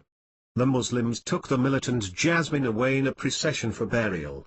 This has been elaborated in the books, Bhaktimala, and Bhaktavijayam written by Mahapati. It may be the will of the Almighty that the last rites, which were not done properly or completely in that incarnation, should be done properly in this incarnation. What a great Mahatma was Kabir, who had the same reverence for Sri Ramachandra, Allah Ilahi and Parvadhigar. The Hindus who had taken the basil leaves as representative of Kabir's body, took them in a procession and in accordance with the Hindu sastras mixed them in the water of the holy Ganga. We see even today this practice being continued. It is not the custom to build a samadhi for one whose body has been immersed in the Ganga. This is why we do not see a samadhi for Kabir on the banks of the Ganga. The jasmine flowers and millet leaves taken by the Muslims were taken all over the country, and samadhis were built for Kabir in those places, keeping the leaves and flowers in them. In the days of Kabir the whole country was governed by Muslim states both big and small. The Nawabs were governing the country from Hastinpur. That Hastinpur is the present-day Delhi. At that time, a Muslim of these parts had gone to Delhi on some work. On his return, he went to Varanasi on some other work. At the time he reached Kazi, the dispute about the last rites of Kabir was raging between Hindus and Muslims. He too joined with the Muslims and took one millet leaf as a priest of Kabir. He brought it here and built a samadhi for Kabir. Do not doubt what I say, the one who looked upon Hindus and Muslims with an equal eye, the incomparable Kabirdas is my Guru. I know very well what happened at that time. That is why I have decided to live near this samadhi. It is beyond my capacity to describe the extents of the divine power of this samadhi. Whosoever cleans this place on Thursdays and Fridays and applies fragrant incense will be blessed by the Almighty, said Baba. The many incidents, which happened after this, have been described in Bhakti Leelamrit, in 31st, 32nd and the 33rd chapters. So I am not repeating them here. I will tell you of some of the incidents, which happened later in a concise form, because the history of Sri Sai Baba is, like the vast ocean. I am unable to see its far shore. Can an insect such as I cross the vast mountain of Sai Charitra? Dixit sees Panduranga now hear the experience of Haribad Dixit. The delusion in your hearts will be destroyed by listening to this story. This Haribad is a Brahmin of the Nagara branch. He is a highly educated man and is well versed in English. As the bee makes the lotus its shelter, he had made the lotus feet of Sri Sai Baba his shelter and stayed on in Shirdi. By the grace of Sai Baba, his personality underwent a radical change. His earlier combativeness and hard-heartedness gave way to a soft and placid temperament. One morning Haribad was sitting in his room and meditating. Suddenly his heart filled with a vast happiness and his eyes closed by themselves. That incomparably beautiful, blue-colored, Sri Hari, adorned with a basil leaf garland gave him his divine darshan, with his arms on his waist standing on a brick in the form of Panduranga Vidala. He was wearing the auspicious yellow dress. His head was adorned by the peacock feather and his body was smeared with the fragrant sandal. His darshan was at once beautiful and majestic. As he got this divine vision, Haribad was immersed in surprise and happiness. He thought, it is due to the kind grace of Sri Sai Baba that I could have the great good fortune of this divine vision. Even though I had no qualification or right for a darshan of the Almighty, Baba in his kindness has given me this darshan. What is there left to the desired in this life than such a divine experience? He at once went to the masjid for the darshan of Baba. As Baba saw him he said, "Well Kaka, has your desire been fulfilled today? Did you see Vithoba Patil? He is a Patil, officer, of the Mahatmas. The Vedas themselves were unable to describe that one who saves the world." Kaka joined his hands in supplication and said, "Baba, your divine play cannot be described. Who else but you can know their meaning? Only the mother knows what her children need and what is good or bad for them.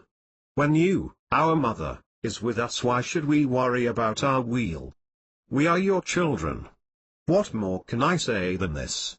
It is enough to have rock-like faith in your feet. I pray to you to present me with such a faith. The darshan of Panduranga Vitala is your Leela. Is it proper to see the puppet show and forget the puppeteer? There is no better puppeteer or magician than you. Even that Almighty is but a puppet in your hands. Even he has to work as per your dictates. You are the form of this universe. You are a mother to me. The only thing that this child asks its mother is to let me see your form, wherever my eye falls." Baba replied, "That too will come to pass in its time, Kaka. Do not be in a hurry. Have a little patience." Haribad Dixit was an even more ardent devotee of Sri Sai Baba than Nanasub Chandorkar. He had turned his eye inwards and had done a lot of sadhana. He believed that the divine vision he got was a result of the devotion he had for his Guru. Why will he, towards whom the Guru is well pleased, not get the vision of the Almighty? Does one not get sugar-cane juice to drink in a sugar-cane field ready for harvest? When one has the Ganga, will one face a shortage of drinking water? When one has good quality saffron in one's hand, is there a lack of fragrance? Megha. There was one Gujarati Brahmin called Megha. He was a wise man. He used to diligently chant the Gayatri mantra regularly. He was well built. His hair was matted and long. Day and night, he would chant, Shiva, Hara Hara. He was a bachelor who diligently performed all the religious activities daily. He had come to Shirdi with Hari Vinayak Sath. Megha used to get up before dawn and have a cold water bath. He would apply ash to his body and apply the horizontal marks of the devotees of Shiva to his forehead with sandal paste. He would sit on a deer skin to meditate. His body used to have an otherworldly shine by the dint of his devotional exercises, and he looked like a latter-day Jalandhara. He would go for the darshan of Sri Sai Baba 3 times a day to the masjid. He saw Shiva in Baba. To him it seemed that it was Shiva himself who was ensconced in royal court at the masjid. So he would chant the Panchakshari, Om Namah Shivaya, while keeping his head Baba's feet. He would worship the holy feet of Baba with bilwa leaves, said to be a favorite of Shiva. He would also go 5 miles to the distant Godavari river every day and bring the water from there to perform the Abhishek, ritual bathing, of Baba. If anyone questioned him, he would say, "Who do you think Baba is?" He is that Shiva himself. He has to be bathed only with the water of Godavari. Ordinary water will not do. Sri Sai Baba was pleased by the devotion of Megha. He presented him with a Shiva ling, the symbol of Shiva, for his regular daily worship. This is the concise story of Megha. The able Sai Maharaj showers his grace on his devotees in the same form that they worship him. I have told you this story to illustrate this. Sri Sai Baba's Leelas are wonderful and beautiful. He appears as Shiva to the devotees of Shiva, as Vishnu to the devotees of Vishnu, and as Parvatigar to the Muslim devotees. On the one hand he would look like the Panduranga Vitala standing on a brick, and on the other he would look like Sai Baba. His love for his devotees was limitless. The brick Baba had with him an old well-baked brick with him. He used to love that brick more than he did his life. He would use it every day as his pillow when he slept. Nanasab Chandauka saw this and said, "Baba, why do you use that brick as a pillow? I will have a nice pillow stitched for you. Please throw that brick away." Baba then replied, "Even if you bring 100,000 pillows, they will not equal this brick. This was presented to me by my Guru. This is more valuable than the whole world to me. This is my meditation as well as the object of my meditation. Nobody can estimate its value. It is breaks, my life will depart this body. My Guru's feet had touched this brick, that is why I have made it my pillow. He who keeps his head on the lotus-like feet of his Guru, his shadow is also holy. That is why I keep my head on this brick which touched my Guru's lotus feet. By this I am becoming one who every day keeps his head on his Guru's feet. Nana. You all come and salute me in the mornings. I in turn present all your salutes to my Guru. In the manner that the Godavari river takes all the water that joins it and consigns it to the sea, in the same way I consign your salutes to my Guru. When I had put this brick at the feet of my Guru who loved me as a mother did her child, laughed with pleasure at my devotion. He said, "Well done." In the past Pundalika had presented Krishna a brick and asked him to stand on that. Now you are doing me same thing and asking me to put my feet on that. By the dint of the excellence of your devotion, I have to stand steadily on this brick forever. What body is in Samadhi, the same body will also be in this brick. This is the truth. My Sadguru had commingled with Lord Sri Venkateswara and had become Venkateswara himself. He is now in the form of Lord Venkateswara. Sri Venkateswara's footprints are on this brick. That is why I call my Guru Venkateswara Swami. The power of this brick is beyond compare. Have you now seen what it is? Nanasub Chandoka and the other devotees heard Baba and prostrated at his feet in devotion. Chandoka was an ardent devotee of Sri Sai Baba. He died in the holy Sravana month in 1923 at Pune and reached the holy feet of Sri Sai Baba. I prostrate before Chandoka. Raitanji in the distinction of groups and castes. Raitanji say belonged to Nanded. Once he started for Shirdi along with his family for the darshan of Sri Sai Baba. Raitanji was a gentle, cultured soul and had great devotion towards Sai Baba. He was a Parsi. His happiness knew no bounds on the day that he was to start for Shirdi. On that day he called his friends for a tea party to his house at about 4 or 5 in the evening. Raitanji had many friends. The pride of wealth or arrogance was not present in the least in Raitanji.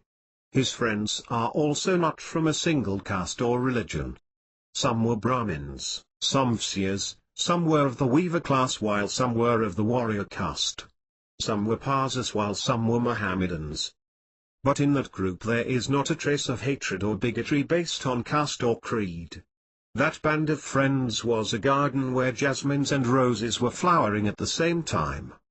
Where the perfume of mutual respect and love was in abundance, there is no place for the stench of fanaticism based on caste or creed. Not only this, by the mixture of the fragrances of the various castes and creeds meeting in an atmosphere of mutual love and affection, that meeting of good people, satsangam, expressed a fragrance of its own which extended its influence outwards.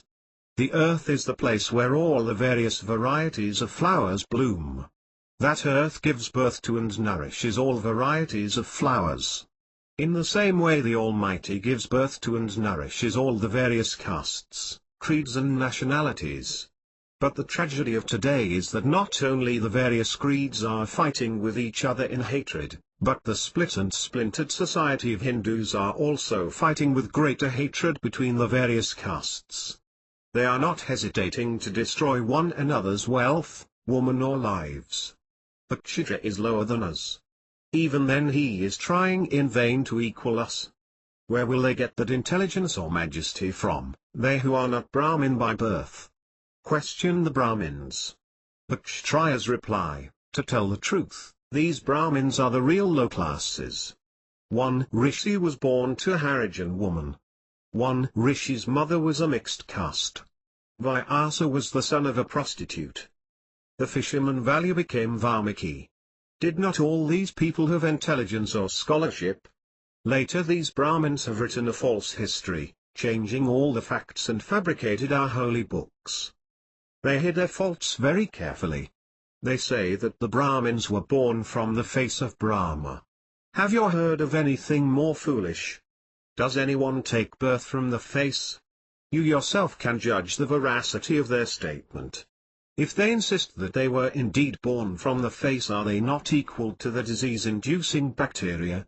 Because, only bacteria are ever born from the face, from the snot of the nose and the ulcers of the mouth. Why should we salute such people? Will the insect ever become a lion? Will it ever become God? They have written the majority of today's holy books. In those books they have shamelessly praised themselves. They claim themselves to be gurus and are holding court over the heads of the Kshatriyas. They have written the Puranas and have put unnecessary sanctions and barriers on the Kshatriyas. The other castes which have listened to the arguments of Brahmins and Kshatriyas say, these arguments are all lies, a mere show to fool us. To tell the truth, they are both thieves. One has committed theft and the other has hidden the things stolen by them. They have combined with each other and gave the punishment to us for the crimes committed by them. Now the old cooperation is gone and they are each making public the crime committed by the other. But they are cleverly hiding the true facts. They have come to an agreement and fabricated the Puranas to say that God has incarnated twice as a Brahmin in the form of Vamana and Parashurama and twice as a Kshatriya as Rama and Krishna. You may say that Vamana and Parashurama, the Brahmins, were not given the greatness attributed to Rama or Krishna. The crux of the matter lies here itself. Rama and Krishna may be very great but their gurus are Brahmins. Sri Rama may be the Almighty, but he had to prostrate to Vasistha. It is as if the sun wanted to read a book and borrowed an oil lamp for light. In the same way Sri Rama, who was none other than the Almighty, went to Vasistha for knowledge. But they did not let God go to Vaisyas or Sudras. How can we describe the extent of the lies told by these two castes? Gautama was born in the Kshatriya caste. But he disliked his caste so much that he went away and established Buddhism. Basava was born a Brahmin, but he hated the sins being committed by his fellow Brahmins so much that he left his caste. It will be funny to hear what the Brahmins say about how the Kshatriyas were born. They say that the Kshatriyas were born from the shoulders of Brahma. They made the Kshatriyas take birth like a knit from the shoulders. They say that the Vaisyas were born from the junction of the waist and thighs. We innocently believe this to be true. They made the Vaisyas equal to the worms of the excreta, but we are not learning the truth. They have made the Sudras, reportedly born of the feet of Brahma, equal to the mud and bacteria of the fungus-affected feet. The Brahmins and Kshatriyas may have had some differences, but until the 19th century, they were together. They are both in this together. The Puranas make this very clear. Once a camel told a donkey, "Friend, your song is excellent. Your song is very melodious. If they hear your song, the celestial beauties will leave heaven and come running to you." The donkey was well pleased. It praised to the camel, "Friend, what is you say about my song is pleasing to my ears. But, what about your beauty? Even the Cupid will look ugly besides you." The Brahmins and Kshatriyas are like this. Listeners. The four castes are fighting with each other like this, saying that each is superior to the other, and they are causing harm to the Hindu society. Nobody benefits by this infighting. The jasmine, lily, marigold, chrysanthemum, the rose all grow in the same garden. They do not have enmity towards each other. They do not try to destroy the other. By their being unified and staying in one place, the fame of the garden will increase and spread far and wide. In the same way, when all the various castes of the society come together in unity and work for the common weal, the society at large will progress in all respects. The Hindus have various castes. The Muslims have the Shias and Sunnis. The Jains have the Swetambar and Digambars. The Christians have Catholics and Protestants. In the same way, in the animals and birds there are many varieties. These varieties of life will always be there. But one should not keep harping about the supposed superiority or inferiority of the castes. From the time the ears are pierced at Upanayana, the coming of age ceremony of the male Brahmin, until the time the Brahmin widow's head is shaved upon the death of her husband, nothing can be done without the barber. Is it reasonable to look down upon the barber, saying that he is a low caste? A lady may be of the Brahmin caste, but if her child passes urine or excreta, does she not clean it? In truth, she is doing the same work as the low caste man. Looking at it this way, no matter what their caste, all mothers are low caste. To not recognize this truth and feel disgust at another individual, who has taken birth like us from the human womb, just because he is a remover of excreta, is illogical. It is unjust. Think it over. Do not twist the story of the various castes being born from the various parts of the body of Brahma. The Prashasakta has taken the society as a whole as an individual and gave a poetical representation of the work of various castes. The castes themselves were created by the work they did rather than any perceived superiority or inferiority. Do not give way to this aberration. This society is a temple to God. Vyasa had spread the Dharma in this society.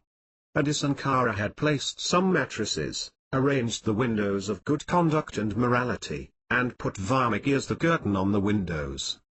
The Sastras have painted the temple. In this way many Mahatmas have made arrangements for us to live happily in peace and harmony in this society. But after Sri Sai Gurucharitra, Dharma suffered. To rescue the society and to resuscitate true spirituality, Sant Tukaram and many other Mahatmas have incarnated. They have brought the lamps of karma, bhakti and knowledge, poured the oil of sincerity, devotion and faith into the lamps, and lighted them. But all this has been lost now. The differences based on caste, lack of faith are the dust, and the 6 enemies of lust, anger, covetousness, delusion, pride and envy are the rubbish, which has filled the temple, tarnishing it. That is why, my patient listeners, I pray to you with my hand joined in supplication, let us all get together and get brooms to sweep the pollution out from this temple of God. Let us make it gleam again with love.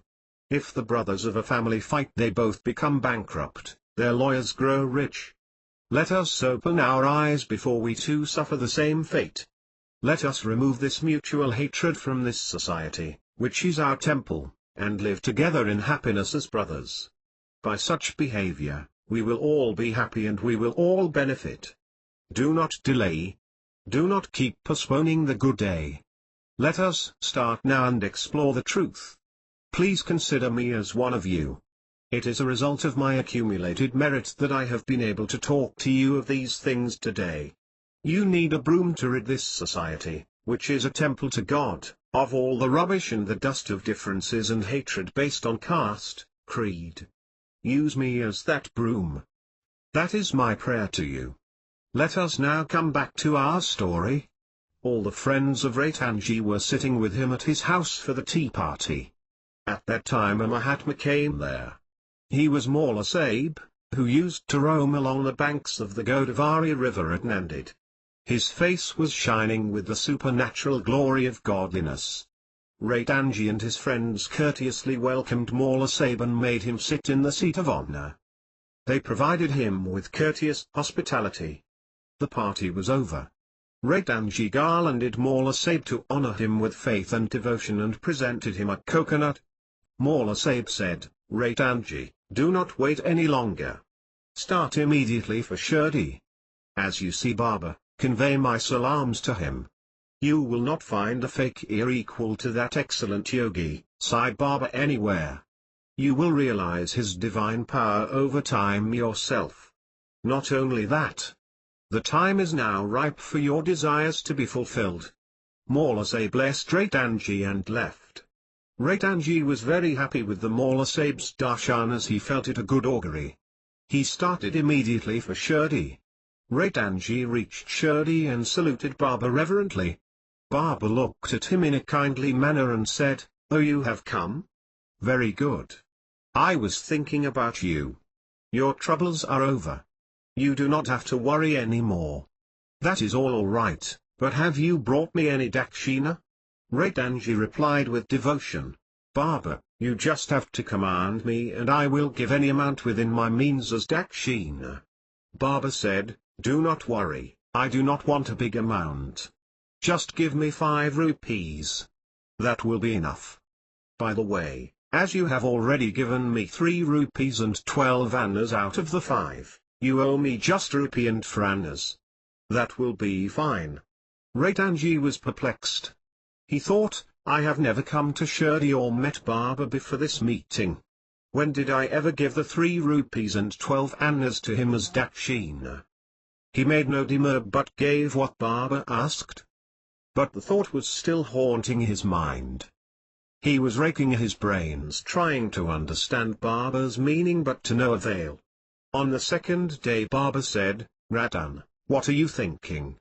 I came to your house on the day you were starting for Shirdi. You gave me a light repast and looked after me well."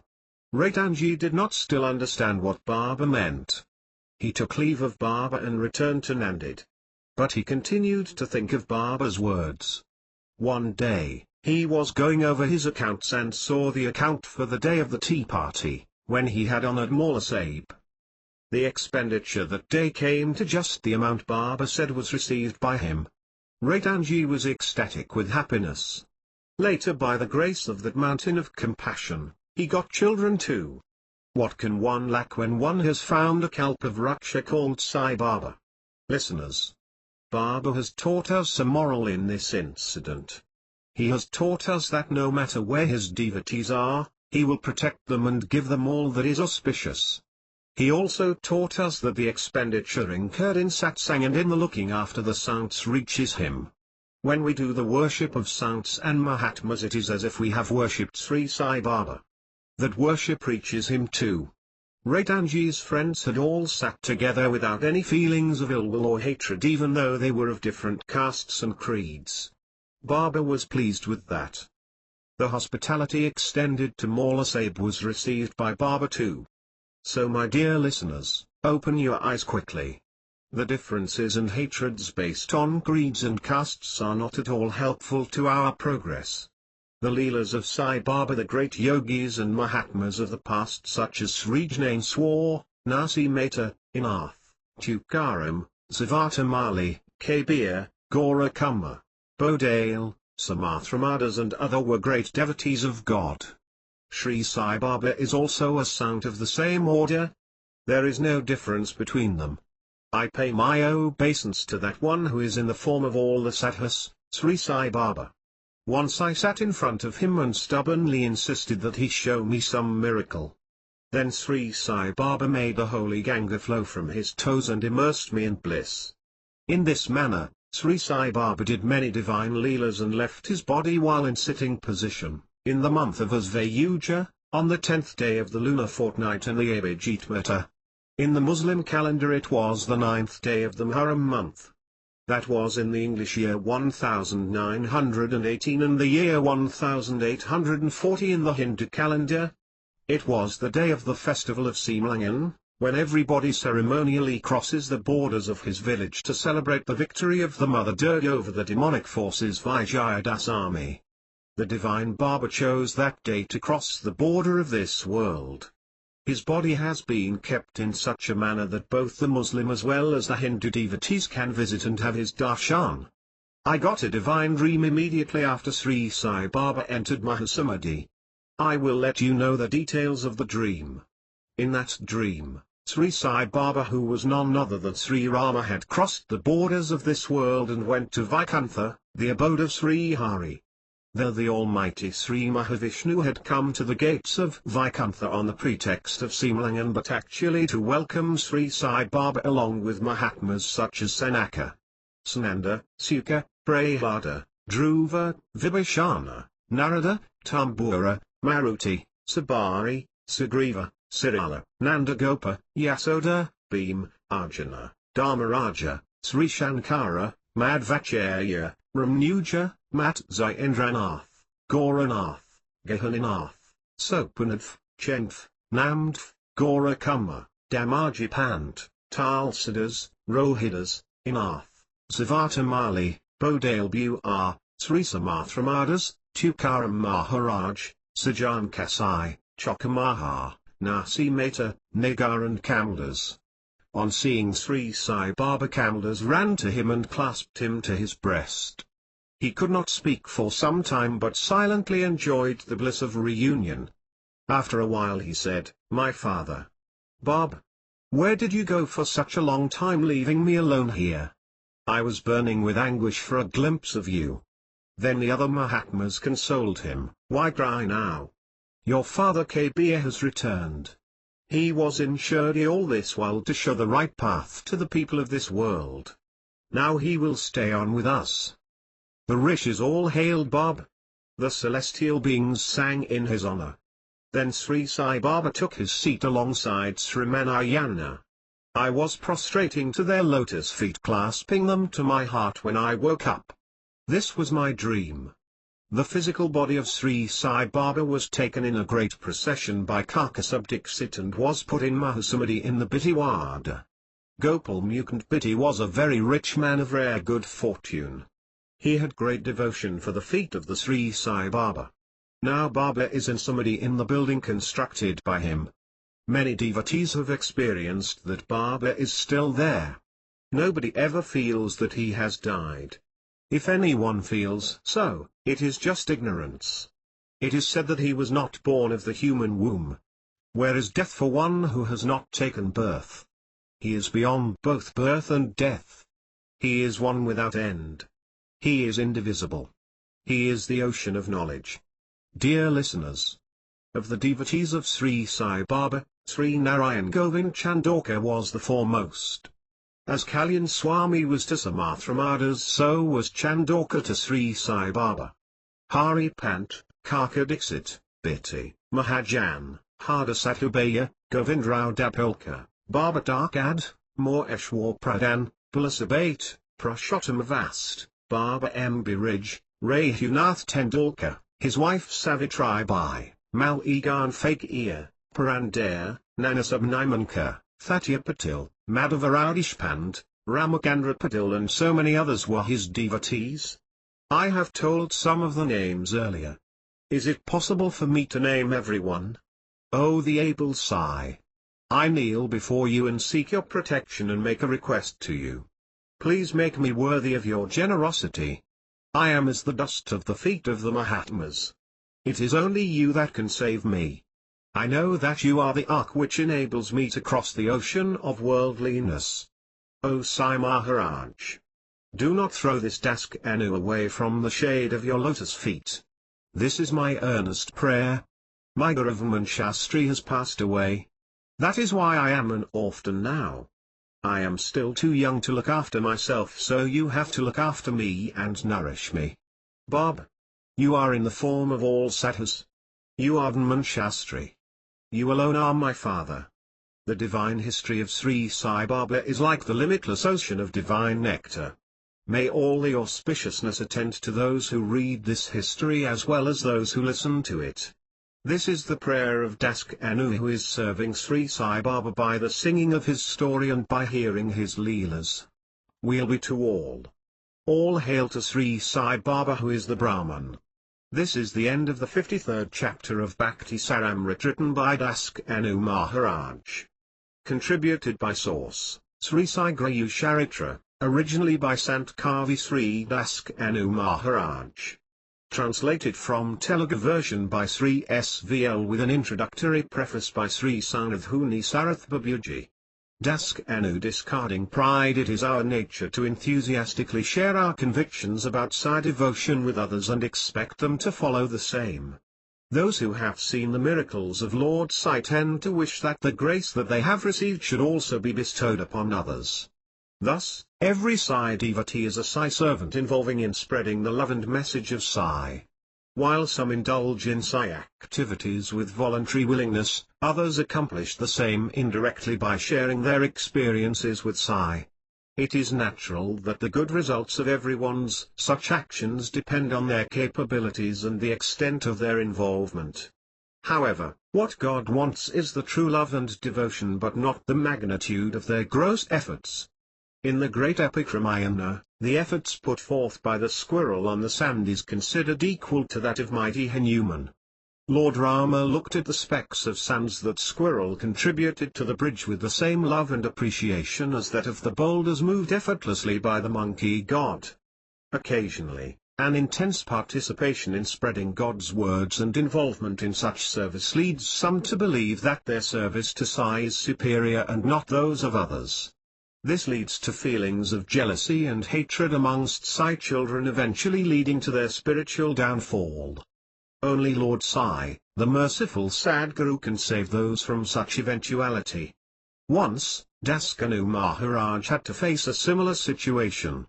Even though Dask Anu was the one that inspired thousands of listeners through his spellbinding Sai gospel, he used to be averse to one particular female devotee in Shirdi village. He used to criticize her in others' presence, sometimes in a very acrid tone. Once, as Dask Anu was indulging himself in such a deplorable act, Sainath Maharaj summoned Dask Anu and chided him for his behavior. Baba scolded Dask Anu that people involved with God's work must not possess arrogance, and that Dask Anu should seek forgiveness at the feet of the woman devotee who was the subject of Dask Anu's contempt. It was not easy for Dask Anu, the most revered Kirtankar of his times who commanded respect from his followers, to stoop down and fall at the feet of a woman. However, he had to obey the great master, and in the process he was reformed to a humble servant of God and not an arrogant apostle who thought himself to be superior to others.